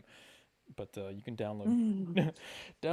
Yeah, we do say that jokingly, but Duolingo is a great app. Duolingo, you can learn Chinese and whatever else language on there. But yeah, unfortunately, I mean, see, this is the thing. People don't see it coming. It's basically a reality at this point. China is going to have, if they don't already have, superiority in every way. And if you think they're just going to leave us be, you got another thing coming. You got another thing coming. Exactly. Do you want one more? Yeah, let's do it. Well, it depends on what policies there are that affect you. And I'm not saying that you're incorrect, but when I vote, I mean, I take that very seriously. I'm reading everything, especially when it comes to our local elections, because that is where we do feel it. And when it comes to the presidential or senators, I look at their platforms and then I see what are they willing to fight for and what they're willing to fight for. I know it may or may not get passed, but what are they promising to fight for? And that's what I'll base my decision on. But I think it's kind of naive to say when you vote and it's that it's not going to affect your daily life. I think it's, mostly important when it comes to local elections. You are correct on that. Yeah, Yes. local elections are very, very important. We're not saying like don't go vote. Of course, go out and vote, and especially for your local stuff, because like she said, it does affect you. But So she at the hits. same time, we just need. Go ahead, Jeremy. No, keep going. Sorry, I thought you were done. But at the same time, people are not really sitting down and really like diving deep into the people that are going to be representing them and the policies that these people are willing to enact. And a lot of the times these politicians just say what they want to get into position, and then they'll turn around and do the exact opposite of what they say they're going to do. So you just gotta just vote, of course, but just be very, very diligent about who you vote for and who you choose to represent you. Yeah, I would agree with her generally on that. Actually, I think she's right. But the two things I want to point out with that: number one is you have to understand with elections and with electing people, you have to understand that they operate based off of incentives. So they want to get voters. So what are they going to do to get those voters? What are they going to do to make it sound nice? You have to make sure you understand that the landscape of incentives and the incentive structure surrounding getting into a particular position. Point number two: local is arguably the only elections that do matter. I would say the presidential election actually doesn't really matter at all. Day-to-day life is really only going to be affected in some cases by local elections. So I would agree with her. But here's a perfect example. People who vote left or vote Democrat, for example, they see the D next to the guy's name in Los Angeles when they want to vote a new attorney general in, like Gascon. They don't know anything about his policies. They don't know anything about him. They know he's a D, so they check it. And guess what? He gets elected, and the first thing he does on the first day he gets in office, he makes prostitution legal, he makes drinking in public legal, he makes minor physical altercations legal. All these things, he just, basically legalizes a lot of low-level misdemeanor crimes, makes them not misdemeanors anymore, which we've already seen happen in, San Francisco or some other city, and the crime skyrocketed. So, there's the system, the way that it's built right now, is not really conducive to getting policies that you want that are going to help you in your day-to-day life actually get enacted. That's kind of what I would say. The level of impact that it has on your life is not equal to the level of energy and investment that you put into it. That's what I would say. Okay. One more? Yeah, they're coming in, so let's keep them coming as long as they're not all from the same person. I know. I love it. Okay. No, sorry. I wasn't trying to be aggressive. I'm sorry. I think it's just the way my voice comes out. I was literally genuinely curious. But I think in that situation, I don't know if really there was much to do. I mean, with those multi-generation households, it's not like they work jobs, that can do remotely. They work in, the stores. They work in, health facilities, So I don't think there's really much of the, strategy-wise that could have changed that. But I get it. I'm sorry for blasting your stereo. I'm going to leave, but have a good night. Interesting talk. No, we love you blasting our stereo. We always appreciate other perspectives and other voices. And you weren't aggressive, girl. It's all good. I get it. Sometimes we get a little fired up when we start talking about certain stuff. So it's all good. We love it. Yeah, and see, we I love think you. So people are very used to being kind of afraid to put out their opinions or kind of talk about topics like this in a really actual. I love what she was doing because she was giving great points, great counterpoints to what I was saying. And no point ever was I ever getting any upset or angry about that at all. Actually, I love that. This is what I love about interacting with people online. This is why I do live streams. This is why we do stereo, because we want to get actual live pushback from somebody that can actually use their brain, as opposed to just touting out the monolithic talking points of, oh, you're racist, you're bigoted, or whatever it is. So I love it, appreciate it, thank you. Yeah, attack us with ideas, not ad hominems, please. We love it. Good way to put it. All right, let's do one. We got 4 more. So I don't know. You talking about the what we did when the coronavirus first came out? I think it's like a Chinese plan. If you have to ask me, you think it's the United States doing it or whatever? I think the Chinese are telling the people here what to do, and then the government what to do, and then the government does what they say, whatever. It's ridiculous. of course. I Well, mean, yeah, see, the problem with that is that that seems to be the most obvious conclusion, but it's the most forbidden topic to talk about. You can't say that China, it looks like China uses kind of like as a weapon. I mean, look how fast they recovered. It's very fortuitous for them that we get hurt economically so much by this. There's a lot of outcomes that would hint at the fact that China either wanted this to happen or potentially made it happen. Am I going to get banned off YouTube for saying that? I don't know, but yeah, no, probably. he's correct. But we can't even actually think out loud about this stuff, which is the actual problem at hand.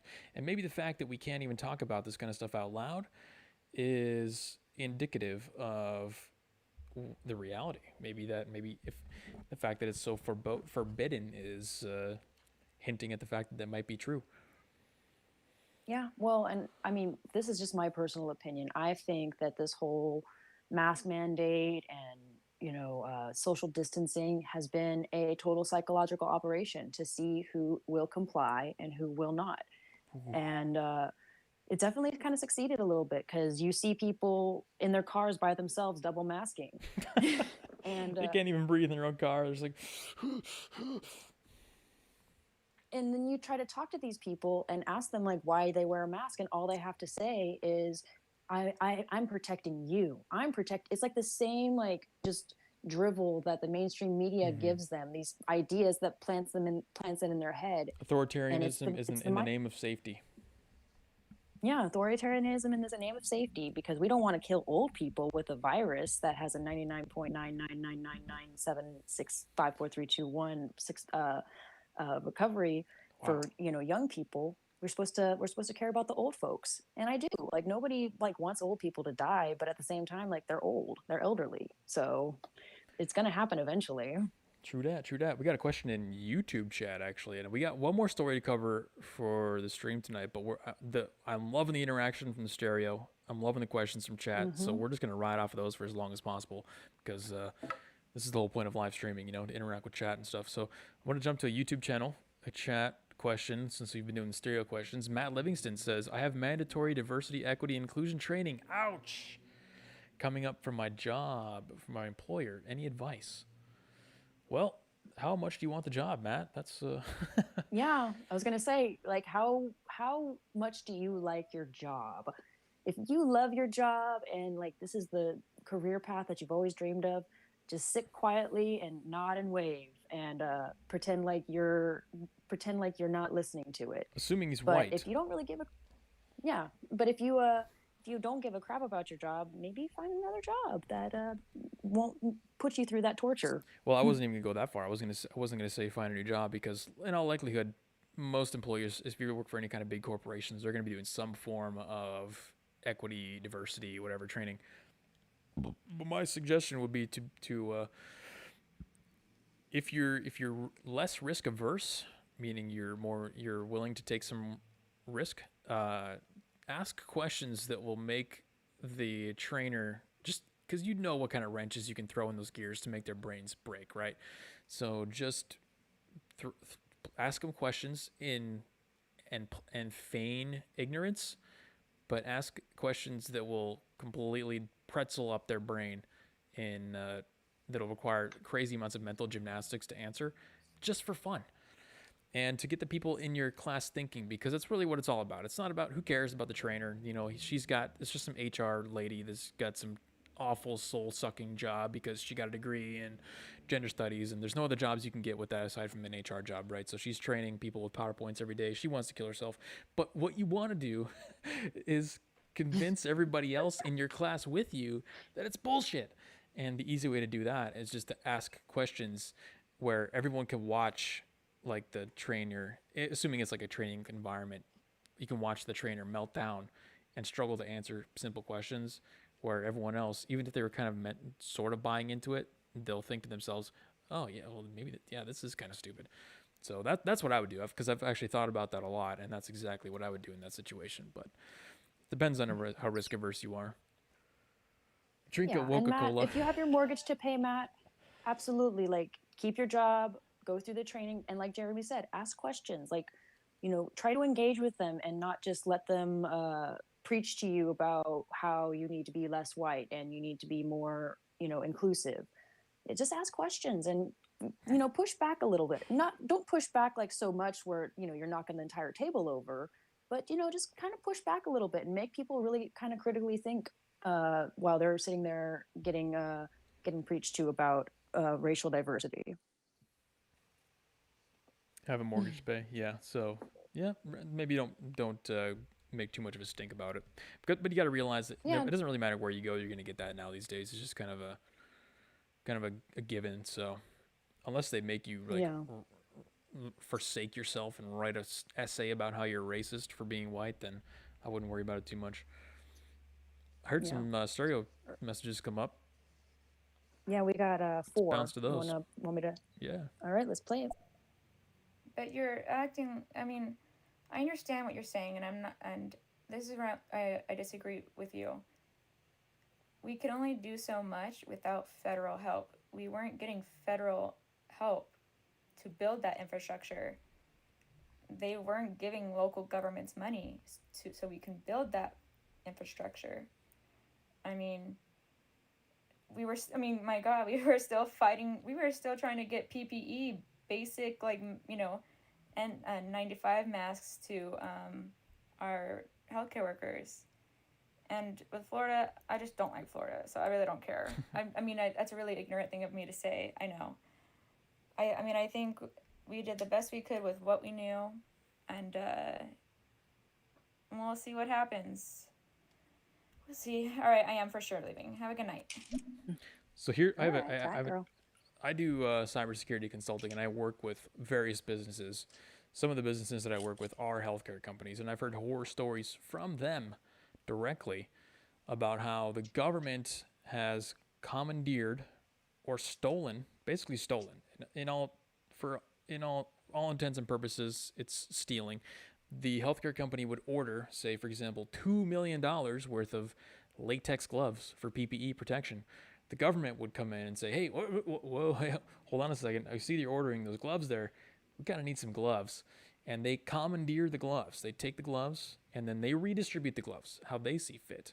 So in any case where you're trying to convince me that the government is the best unit or the best organization to allocate resources and not the businesses, not the organizations, not the communities themselves, I would question that. But I would say I do agree with the general idea of what you're saying is that there wasn't a lot of funding coming in from the government, but still the state has funds. They can do a lot on their own. And we didn't have any real, what I would consider equal reaction to what was happening or equal reaction time to the changes that we were seeing happen in the pandemic. So Well, and also too, like the state can just provide all this stuff and then just send the government the bill, or the federal government the bill. Be like an IOU. Here you go. This is what we spent. Give it back. And that's exactly what's happening. Is the COVID Relief Act is literally exist. I think it's it's trillions of dollars, and they are basically saying to every healthcare organization and other various organizations, hey, if you suffered any kind of loss or you had to spend money on COVID related stuff, we're going to reimburse you. So they weren't, yes, you're correct, they weren't giving out money directly immediately, but they are offering like a reimbursement program. But I would say in general, I think I agree with most of her points, but what we needed to see was fast, adaptive, reactive action to the changing facts that we were getting about the pandemic, and that never really happened. So it doesn't take any money from the government to repurpose nurses to fill more ICU beds, for example. That can all be done by organizations. It can all be done by the state. And that was, we already talked about, that was the single factor for lockdowns, was ICU capacity. We don't need to hire or create more nurses out of thin air. We can just borrow nurses from other organizations, for example, which is what they did in, I think, Illinois a couple months ago.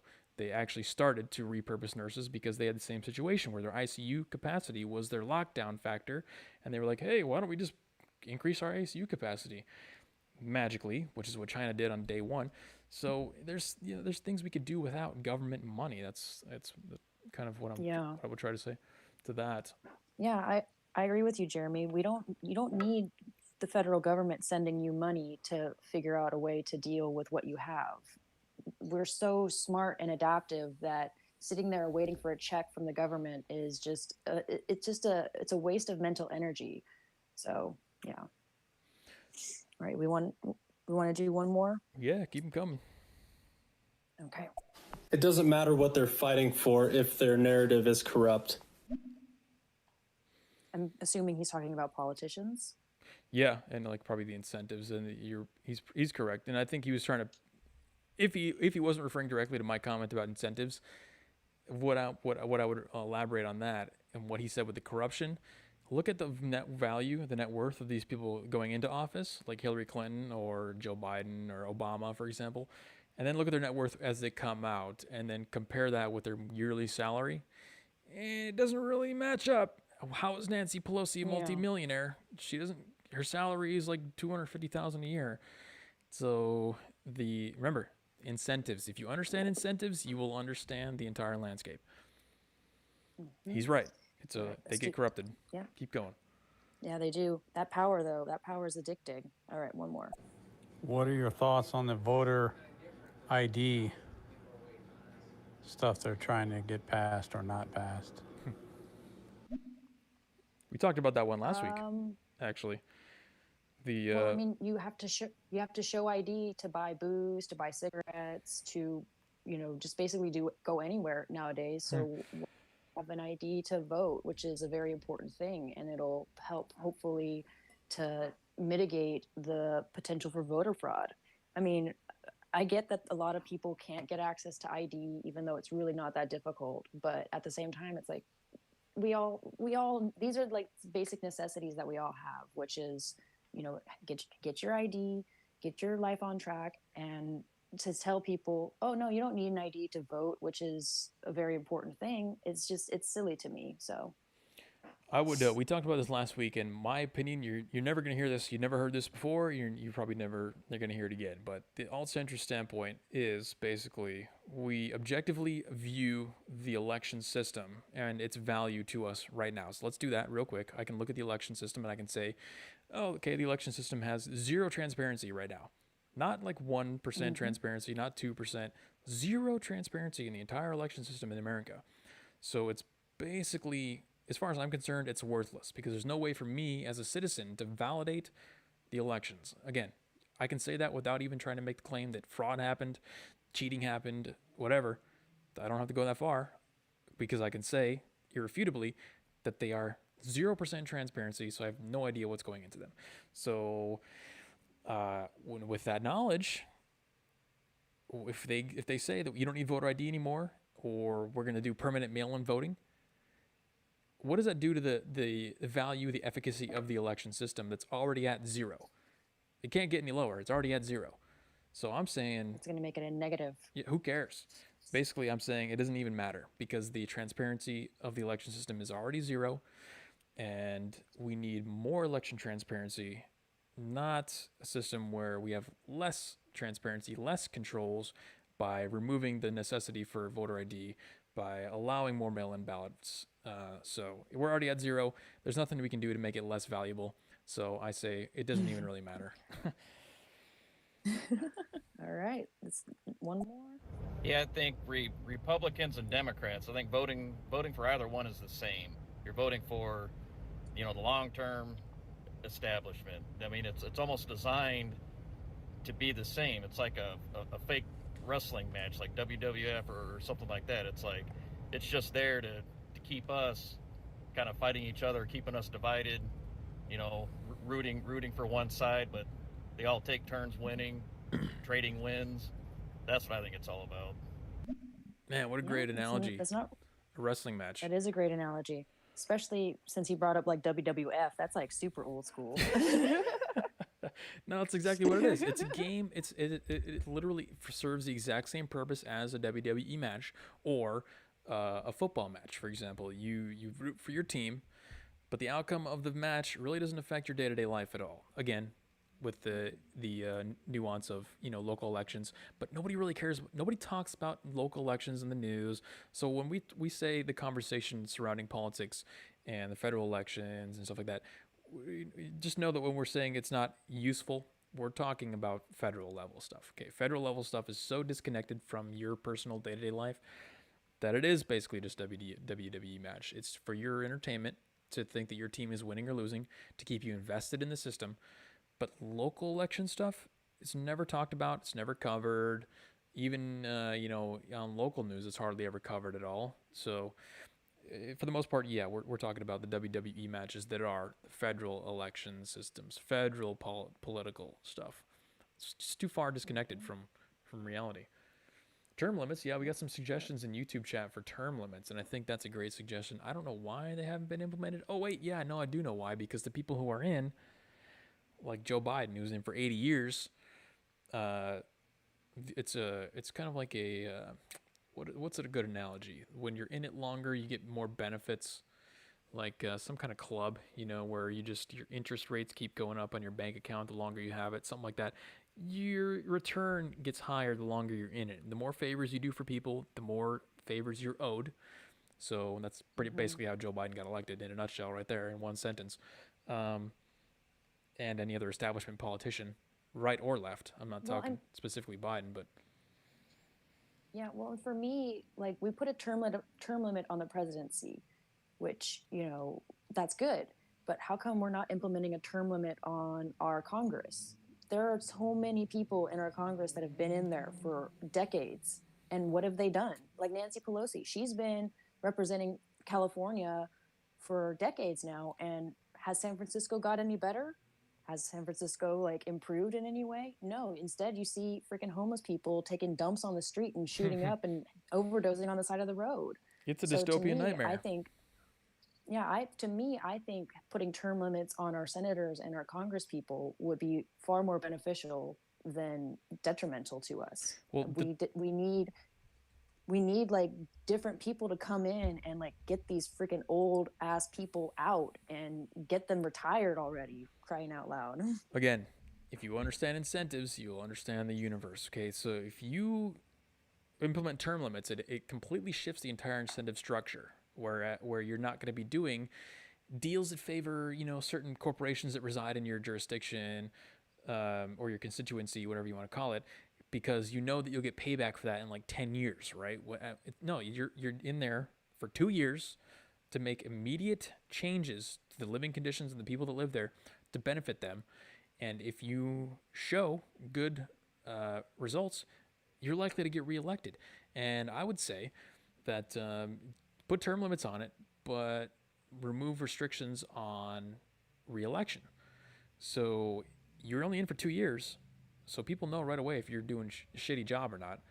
And if you're doing great, they want to keep you in, right? There's got to be an incentive to keep you in if you're actually doing a good job, which in Nancy Pelosi's case would be not the case because, like you said, all you got to do is look at San Francisco, and you can tell this is just a dystopian nightmare. But yeah, we have to shift up the incentive structure behind elections and elected representatives. That's what we really need to do. Yeah. All right. We've got 2 more. The girl only knows the official narrative. The U.S. was getting the majority of its PPE from China. China was turning its boats around that had the PPE on it and kept it for themselves. This PPE doesn't just manifest itself out of thin air. Throwing money at things that aren't even in the States will not make them accessible. They don't exist. They're not here. How are we supposed to get it? I don't know what she wants the government to do.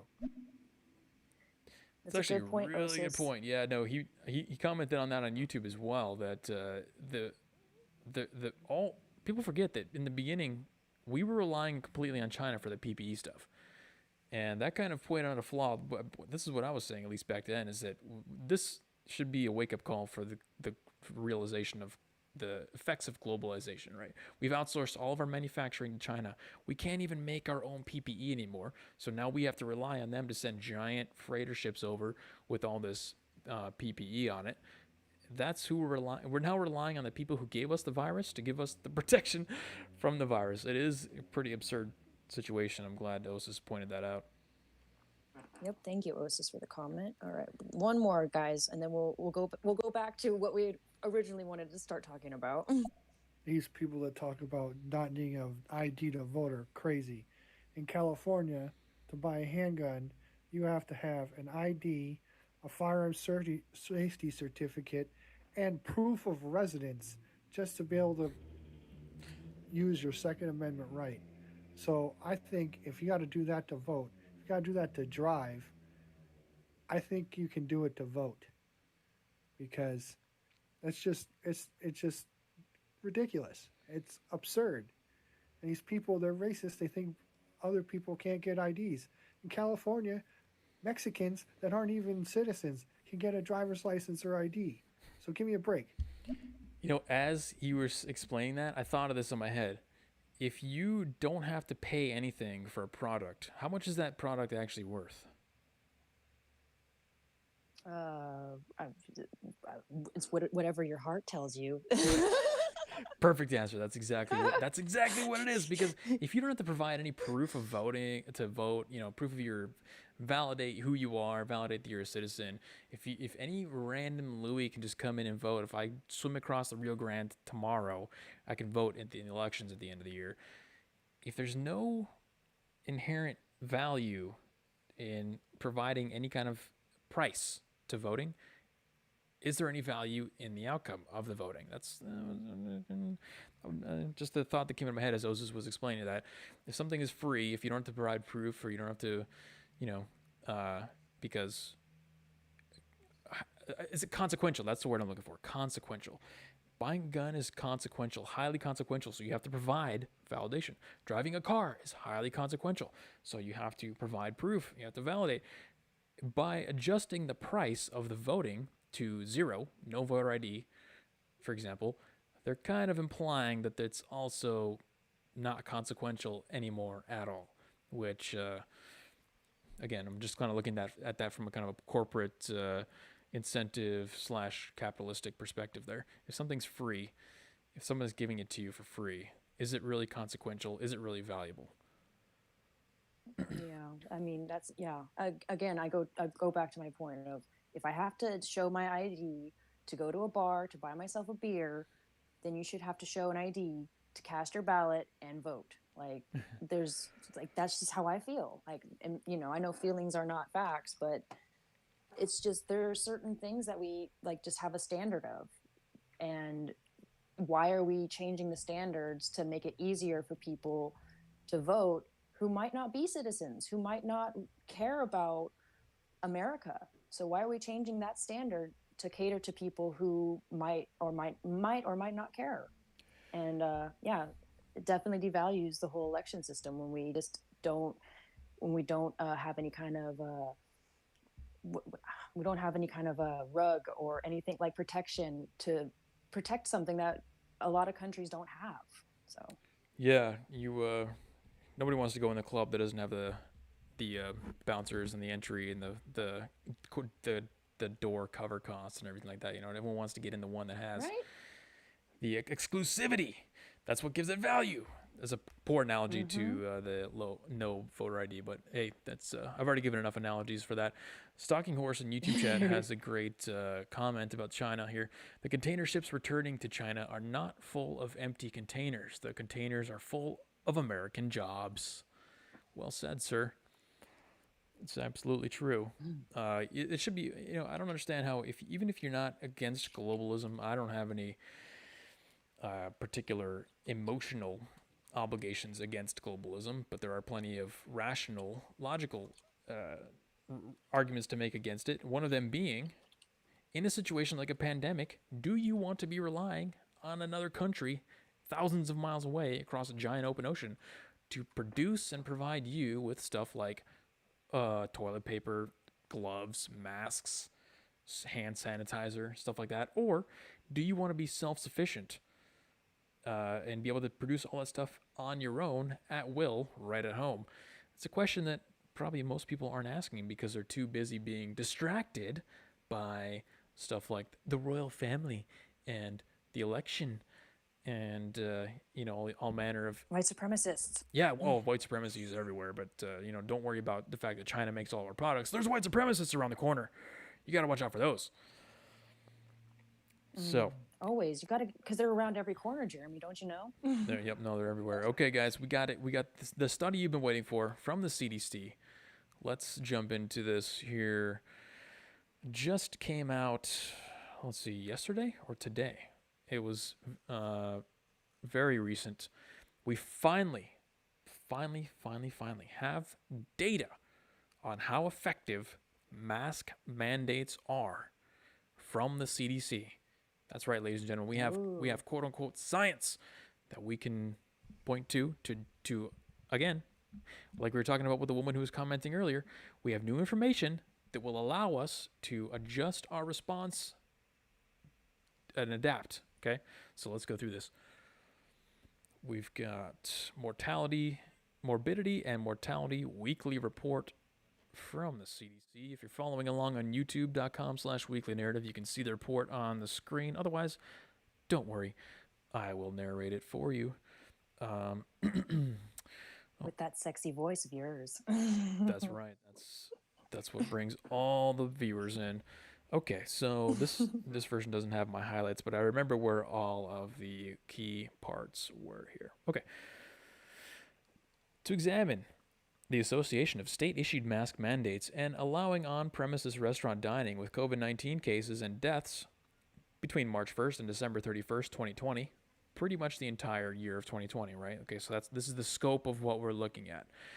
It's the association between mask mandates and also allowing restaurant dining between March 1st and December 31st, just to paint the landscape here.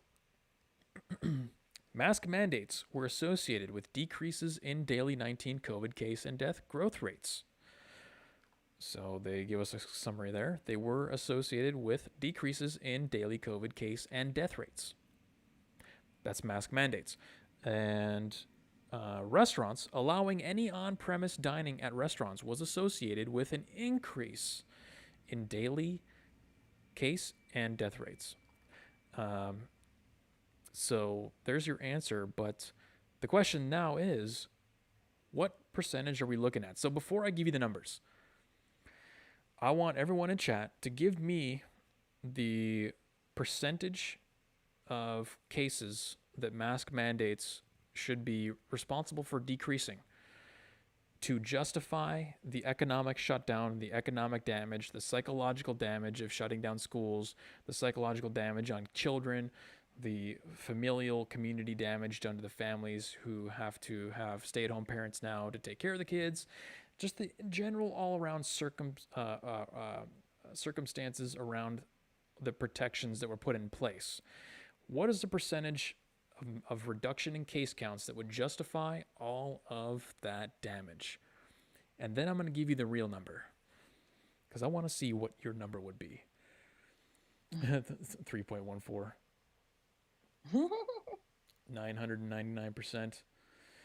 I mean, that would be pretty. That's what they think it is. That's the thing. These governors and stuff, they think that they're protecting you from all of the COVID by locking down, or at least that's kind of how the narrative is that they spin anyway. Okay, so we've got. Let me scroll down to the numbers here. Got a fancy chart. 99.6 would have justified a shutdown, says JC Steck.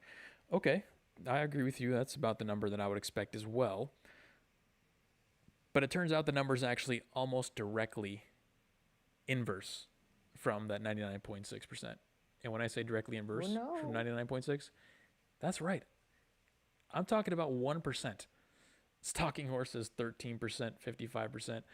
I see what you're doing there. I see what you're doing. Okay, here we go, folks. Let's zoom in on this. Table 1, association between state-issued mask mandates and changes in COVID-19 case and death rates. Are you ready for this? So it gives it gives a bunch of different time frames, like 41 to 60 days before, 1 to 20 days after, 21 to 40 days after. The percentages are all in the same very small range. So I'm just going to give you the small range, okay? Because what they're saying is that 20 days after the mask mandate, this is what happened to the case counts. 60 days after the mask mandate, this is what happened to the case count. I'm just going to give you the general all-around numbers. With So 41 to 60 days before the mask mandates. Sorry, scratch that. Let me start with after the mandates. Right after the mandates, 0.5%. Within 20 days after the mask mandates, there was a 0.5% in case count decrease. And all the way out to 100 days after, which is the longest distance that they measure this, 1.8% change in case counts, case growth rates. Oh, wow. Case growth rates, Okay. 1.8%. And death rates is about the That's same. 1.8% too much.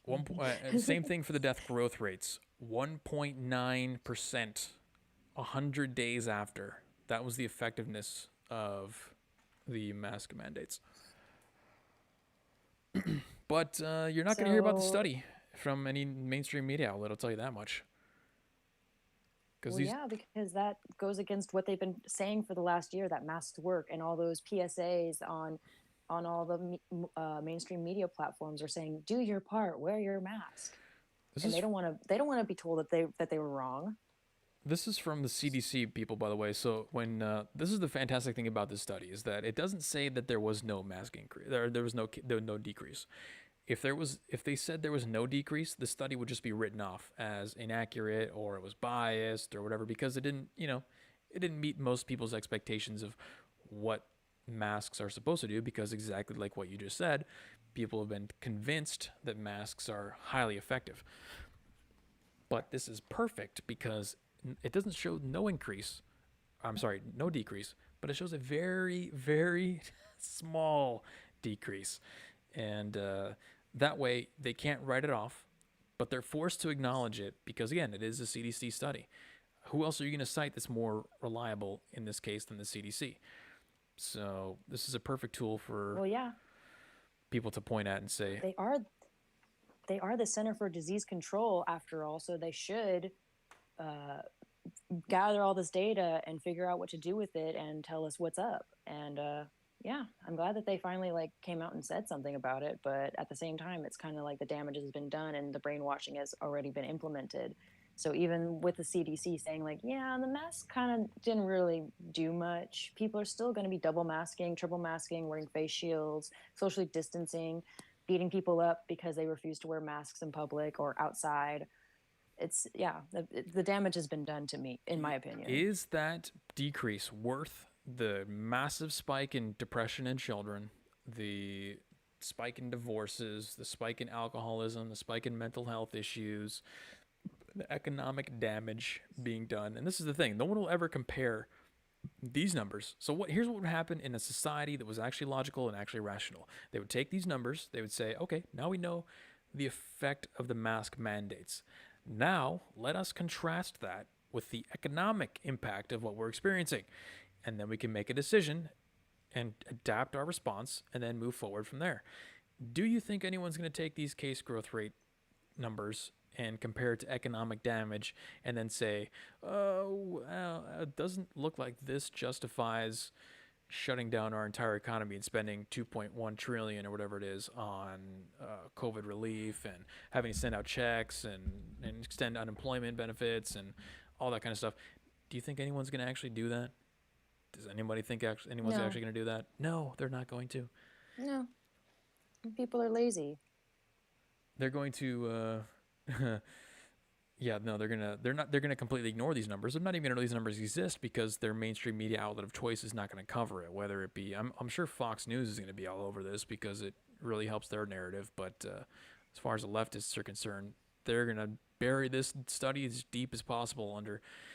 I mean, look at the same thing. We've already had the WHO come out and say that lockdowns are ineffective, and they don't recommend lockdowns.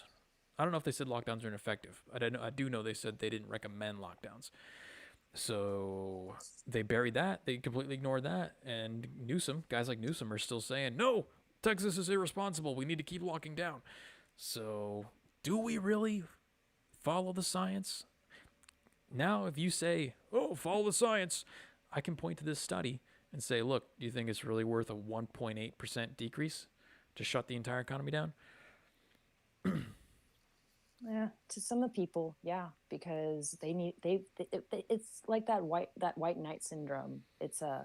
They want to be the savior, and the only way that they can be the savior is to wear a mask and lock down and socially distance and and then also shame other people for not thinking the way that they do. So yeah. And then when somebody tries to one up them by wearing 2 masks, then they'll wear 3 masks, and then 4 And masks then that to next make guy will sure wear 4 masks exactly and a face shield. to make sure that people have to know that I am morally superior to you, which is why I have 8 masks on and I can't even see anything because masks cover my eyes and everything. So there were 2 parts to that study. The first one was the effect of mask mandates. The second one was the association between restaurant dining. Remember, I mentioned that restaurant dining. So, what are the numbers for restaurant dining and case growth rates? So, the longest distance studied out 100 days after dining was shut down, we saw a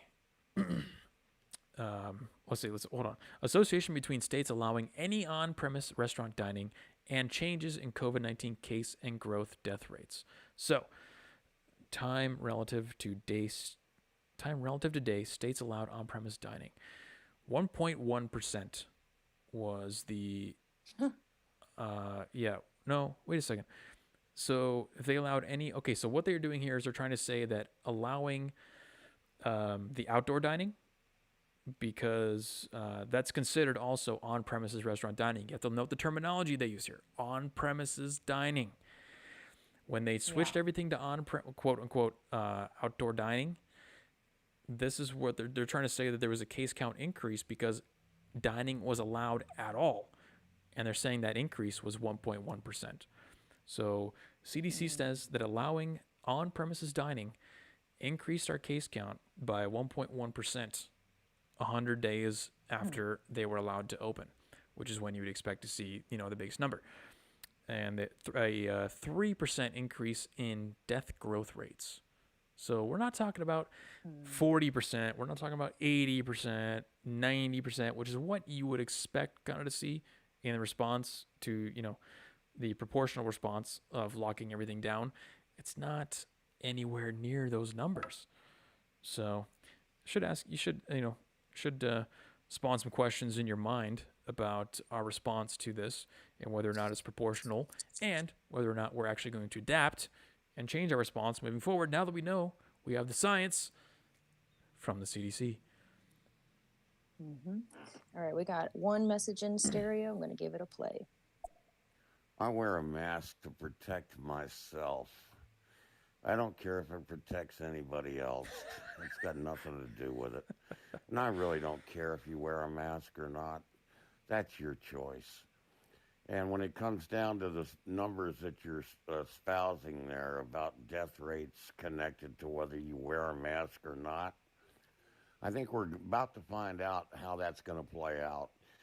These states have pulled out all the stops and everybody's coming out of their masks. And time's going to tell. It'll show. It'll show the same way it did after the bike week up there in, oh, geez, I'm so tired I can't even remember the name of the damn thing. I've been to it myself. Sturgis. You know what I'm talking Sturgis. about up in Dakotas. Sturgis. I got you, buddy. Now we've got bike week in Florida and all that crazy shit going on. Just wait a couple of weeks and we'll see what the numbers are. I agree 100% with everything you said because, number one, the mask should be a personal choice. The whole point about what I'm saying here is that we shouldn't have states enacting authoritarian controls over the people. It should be the people's choice to wear a mask. If you want to wear a mask, if I want to wear a mask, if there was no mandate, there wouldn't be the negativity associated with masks that I think of now, because the mask is a sign of compliance because of the mandate. If there was no mandate, there wouldn't be anything to comply with. There wouldn't be anything to virtue signal by wearing a mask. When you wear a mask, you say, yeah, I believe in, whatever Newsom says, or whoever the governor is, or whoever's enacting the mask mandate. I'm all for 100%. If any people want to choose to wear a mask, you should. That's how it should be. Yeah, And absolutely. My body, my choice, right? yes, nice. Very well put. That's exactly what it is. But also, I agree with the second point in that we are going to see, with Texas opening up, exactly what's going to happen. And like we said earlier in the stream and also last week, the people are going to be forced to acknowledge that the mandates are ineffective because people will choose to continue wearing those masks in Texas.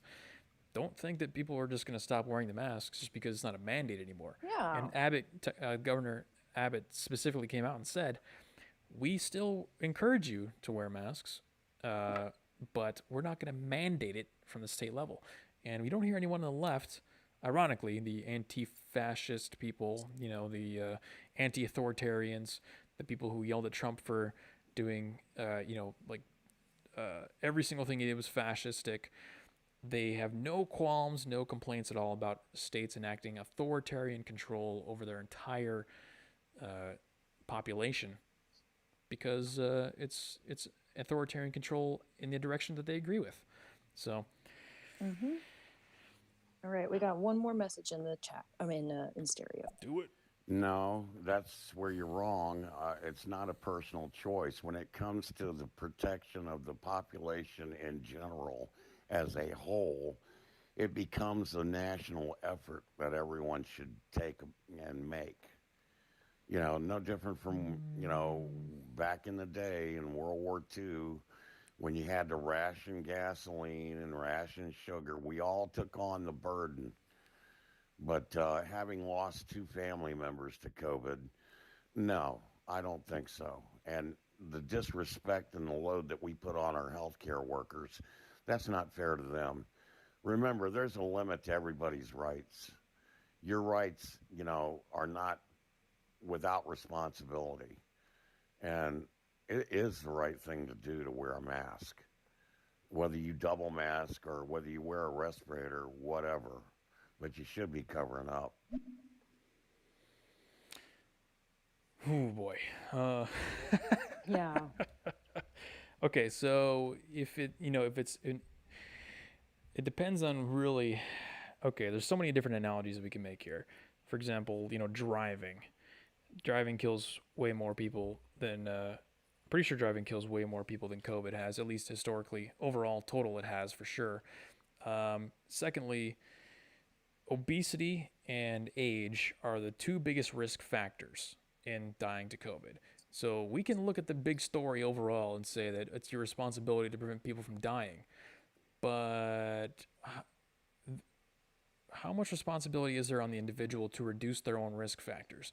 It should be the individual's responsibility to not go out in public. It should be the individual's responsibility to lose weight, to not have the risk factors to die from COVID.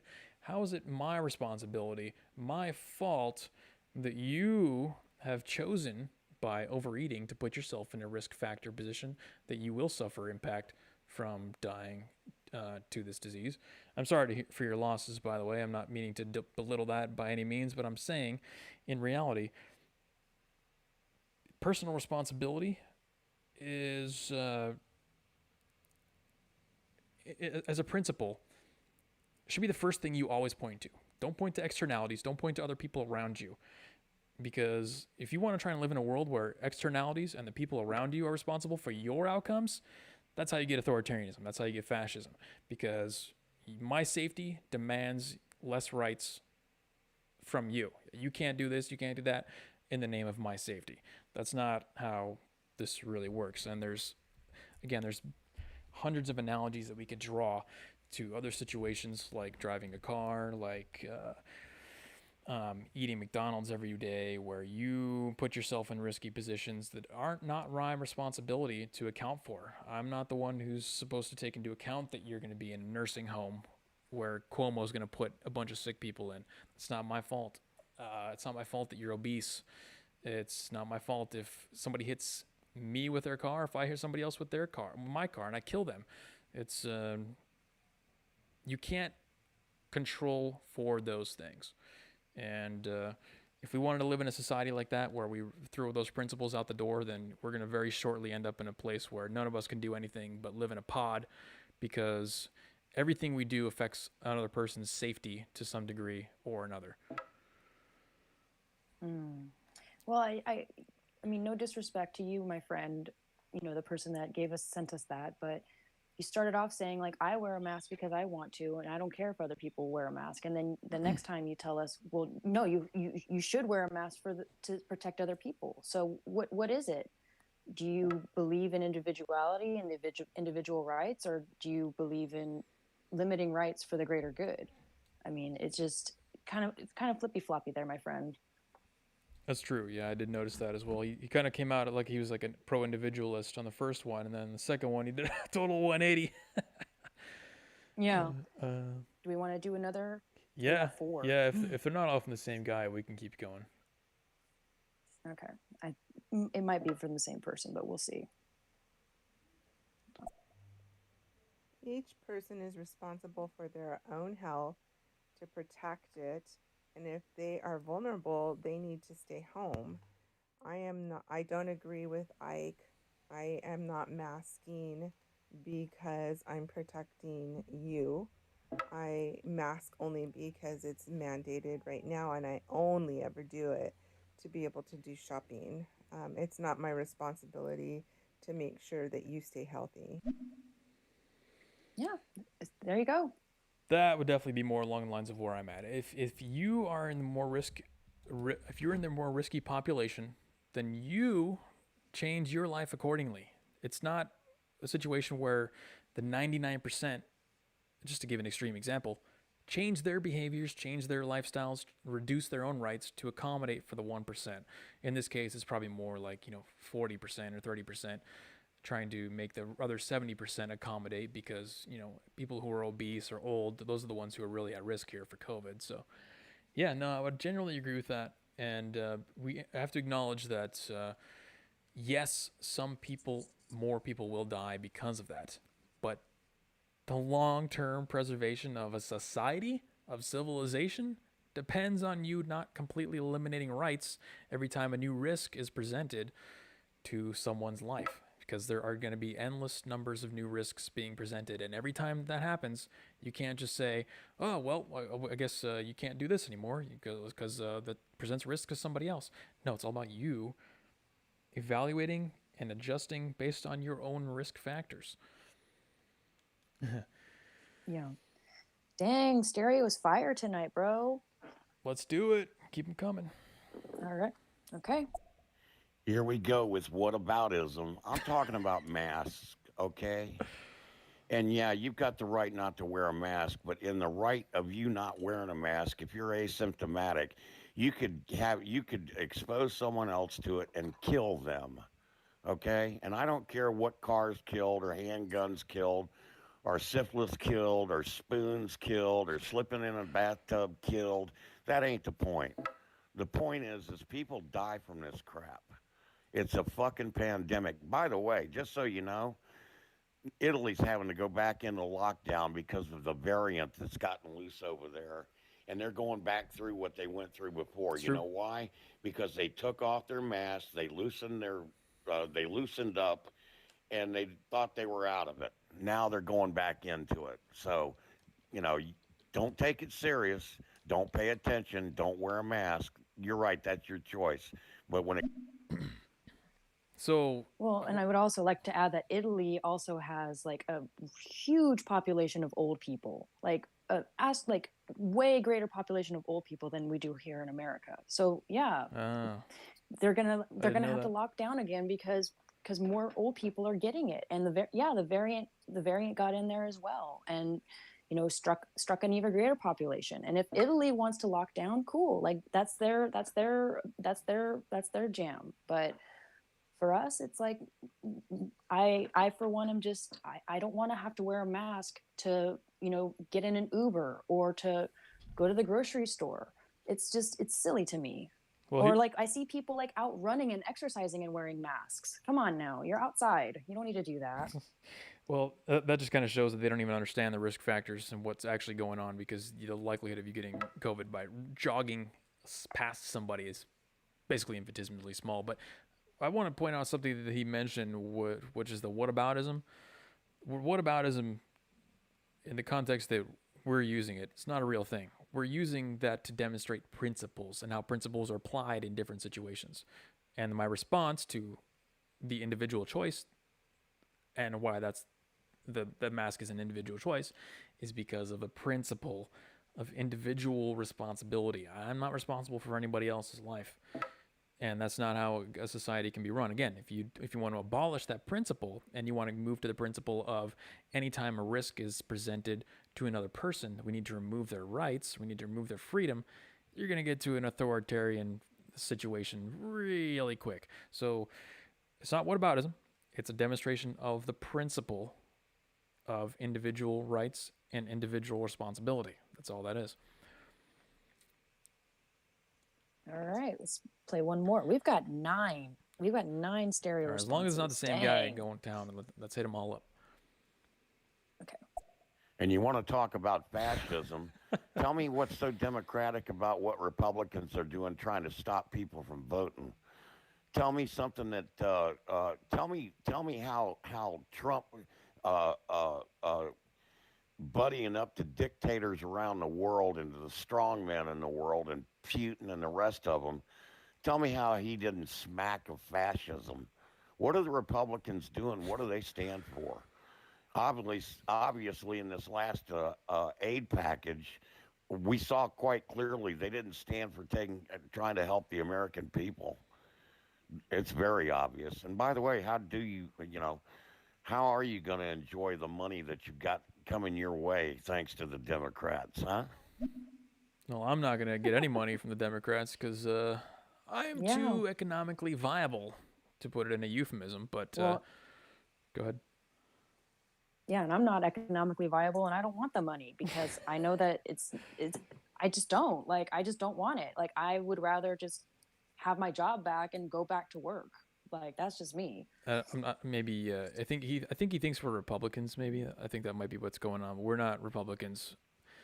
We are alt-centrists, and we're not going to derail the conversation into like Republicans are bad. But that's generally how these conversations go. When you point out that, principles and then following principles, and if you don't, then you get authoritarianism and stuff like that. Then it deflects into something tertiary like Republicans are bad or something like that. So let's not entertain that derailment, but let's keep going with the comments. Okay, see if it's the same. If it's the same guy, do you just want me to cut it and then move on to the next one? Yeah, or just we'll get some let other him go? people in here. I want to get some other voices. And let's also remember that it's a virus, and viruses mutate to adapt. There you go. Smart guy. Viruses mutate, and we should also adapt our response. See, here's the thing. Exactly. This is kind of a trap, actually. If people want to admit that there are other variants out there, but our response is going to stay the same throughout the whole year and a half, that's a red flag for sure. If it's a different virus, if it changes, our response should change as well. And especially every time new information comes out like this, the CDC study that we just cited, for those who may be just joining, we cited a study that shows from the CDC, mask mandates only reduce case growth rates by 1.8%. So you have to question whether or not entire economic lockdown, mass mental health issues, child suicide, school closures, is all worth a 1.8% decrease in case counts. Yep. All right. Let's see what we get.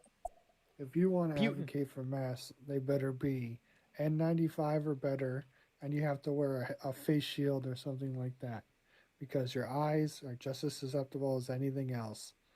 And these masks are insufficient. The ones that most people wear don't do a goddamn thing. They touch them all the time. They touch their face. They touch their eyes. They touch their nose. And it doesn't do anything. So the mask thing is a total fraud. Thank you, Osis, for the comment. They definitely are medical quality, but your point still stands. Here's the counter argument, though, that people will make. People will say that it prevents your spit and your droplets from traveling as far, which I can see, but it's the same volume being ejected. It's just that when you're talking and you're moving your mask around and stuff, it still comes out the cracks. You can still inhale through it. So yeah, it doesn't. The medical grade masks, if everyone had those, it might make an actual difference. But as you can see from the mask mandate data that we just looked at, doesn't seem to be too effective. And I'm a data and guy. I I love think science, so I have to go by the science. I think we just need to take it a step further, Osis, and just go like full hazmat suits. Everybody just wears a hazmat suit or gets a bubble, and that's what like that's how we'll protect ourselves as a whole hazmat suit. Good idea. I like All that. right, let's do one. Yeah, like who doesn't want Fallout to see style. people walking We're around on in Fallout hazmat style suits? and hazmat suit. Hell yeah. Oh yeah, let's do it. All right, got seven more. Jeez. I believe that if you're intelligent, you wear a mask. If All you've right, got Ike. I think we've heard enough from Mike. He's getting. Oh, he was Yeah. he was 6 of the comments. That's. He's getting. Italy has an older population density. I mean, do you forget that we have an entire full generation literally called the baby boomers that are still very much around with tons and tons of health risks and are much more at risk of dying from COVID because people don't take it seriously and wear masks like they're supposed to? Listen, if it was something where if you're taking the onus upon yourself and the only person it can affect is you, that's fine. Do whatever the hell you want. But the fact that your decision to not do your due diligence can affect other people, you're thereby infringing upon their right to live if you get them sick. So it's not it's not a fair argument. He was addressing your comment about Italy specifically, Delaney. Did you want to comment? Because I got a response. I want to hear your response first. I don't even know. I mean, he's right in that it affects other people. But the question then becomes, again, the 1% dictates the behavior of the 99%. It's an extreme example, but let's just say in this case, maybe it's 25% who are really at risk. They dictate the behavior of 75%? Is that how you run an efficient society? We shut down the entire economy and we... why can't the people who are at risk recognize that they're at risk? Oh, wait, they can't recognize they're at risk because nobody's told obese people that they're the biggest risk factors the entire time. Fauci's never said come out and lose weight, but that's a side factor. But why can't the people who acknowledge that they're at risk, knowing that they're over 65 or whatever, just take greater precautions with their day-to-day lives? Why can't they have people go do their grocery shopping? Why would they place themselves voluntarily in a public space and then expect everybody else around them to accommodate them? That's a incredibly selfish, unsustainable lifestyle. You can't have a society around ideas like that, man. People who are at risk take the appropriate actions. The people who aren't at risk can continue to live on, because what you're forgetting here is that we are in a competition, okay? We don't exist in a bubble as America. We're competing with China, with Russia, who are beyond this. They're beyond the lockdown. They're not getting economically hindered by this. They're advancing their technology. They're advancing their warfare. They have a bigger navy than us right now, by the way. People forget that we're operating in a competitive global environment, and we can't just continue to keep everything locked down and destroy ourselves economically because I might put somebody else in danger. If that's how you're rationalizing, the loss of our superiority as a country, and therefore the loss of your freedoms because, we're going to get taken over eventually, you got to think a little bit bigger picture here.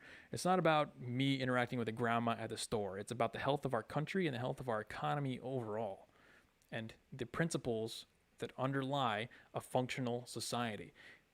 And the principles that underlay a functional society is definitely not the 30% who are at risk and dictate the behavior of the 70% who are not at risk.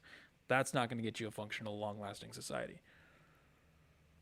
Yeah, I agree with you, Jeremy. It's not sustainable. It's really not. This is what I've said from the beginning. If you want to go out and you're at risk, wear a mask. I'm not going to shame you for wearing a mask, but don't shame me for not wanting to wear a mask. I'm young, I'm healthy, I'm active. Don't shame me for not protecting other people. I have to protect myself first and foremost. And locking down, wearing a face diaper everywhere I go isn't gonna, it's not like, it's not helping me in any way, shape, or form.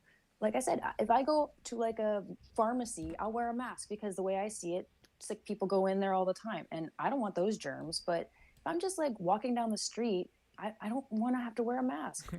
And locking down hasn't helped either. We got a funny comment in the YouTube chats. JC Steck says, "Imagine if we protected everyone from everything." Yeah, it's not my responsibility to protect It's not everybody from possible. everything. Yeah, you can't walk around life and just be looking at in fear at every single person and every single variable around you and saying, "Oh, that person presents risk to me. They need to be controlled. Or they need to be quelled. Or they need to have their rights removed. Or they need to have their freedom restricted." That's not how this works. Yeah. We live in the communication age, people. Know who is at risk. That's right, Dari. And you know, you got to ask yourself a question. Even if you believe in mask mandates, if you believe in masks, you can acknowledge now that there's plenty of data out there that says that obese people and old people are the only ones, well, the major ones that are at risk here. Ask yourself, why hasn't the CDC or Fauci or any of these guys in the last year come out and said, well, you need to lose weight. You need to stop being obese because that's the biggest risk factor if you're not old. You can't control your age, but you can control your weight. Those are the people who are dying. They haven't told you to lose weight. They haven't warned obese people. Ask yourself why they haven't done that. And I'm not going to give you the answer. I'm just going to make you ask yourself that question. All right, let's we got hit one this in comment. stereo. Hit the comment, and then we'll wrap it up here because we're already 2.5 hours in. Yeah. All right. And also, if you're going to restrict everybody by wearing masks and everything like that, how does the immune system work? Come on.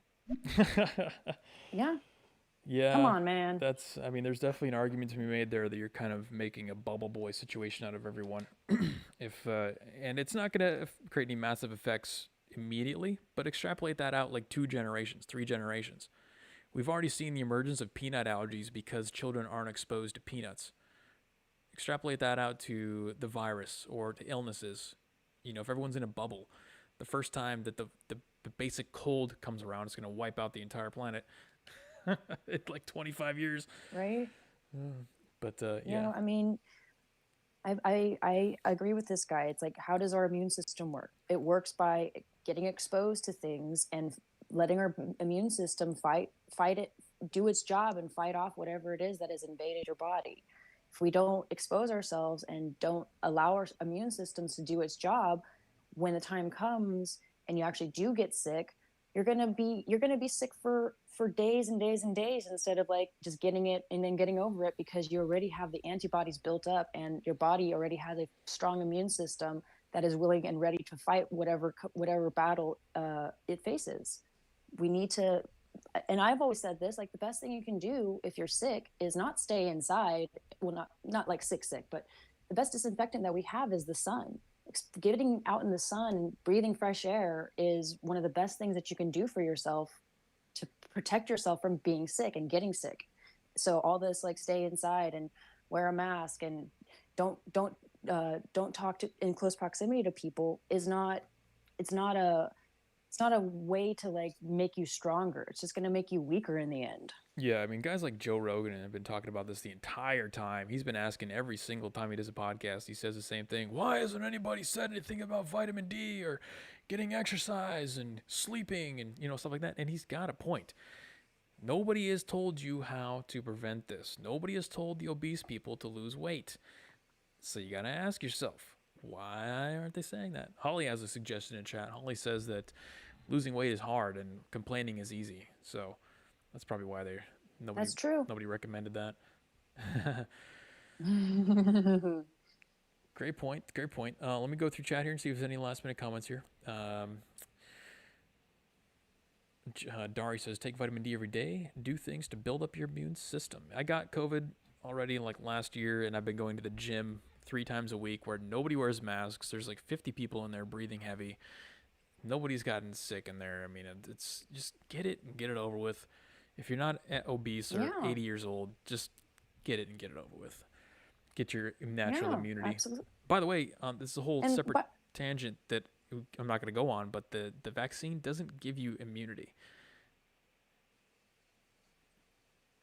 Well, why would it? Well, traditional vaccines do give you immunity because they produce a dead version of the virus into your body that your body can fight. This new virus doesn't act that way. It doesn't give you immunity. It actually just reduces the effect of the virus. You still get sick. You can still spread the illness. You just have a much lower likelihood of going to the hospital and dying. So you're not even getting immunity from the vaccine. Just wanted to point that out. I'm not going to go on that tangent. What did you want to say? Well, I was gonna say, even like when we went to Reno and you got COVID, we were supposed to wear masks in the casino. We wore our masks in the casino, and you still got COVID. So that's true. Like that's how effective the masks are. Like I saw you. It's not like you took your mask off and were like, no, I'm not wearing a mask. It's my right. Mm-hmm. No, we complied. We wore our masks. We were sitting at the slot machines doing our thing. We would wear our masks, take it down, take a drink of beer, whatever. And you still got it, and you got over it in like what, a week or two.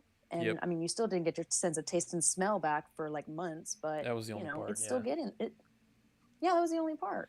And I don't even think I got it. I think I got like really bad allergies when I came back into town. But you got it. You just had it way easier than me. So, and that's how it goes. Some people get it and they just get over it instantly. That's really how it goes.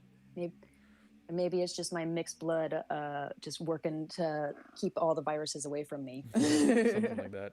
Yeah, the dirty slot machine handle's probably stalking horse. But man, that was crazy. I love the engagement we had on stereo today. We went 40 minutes longer than we normally go. This is normally a 2-hour thing.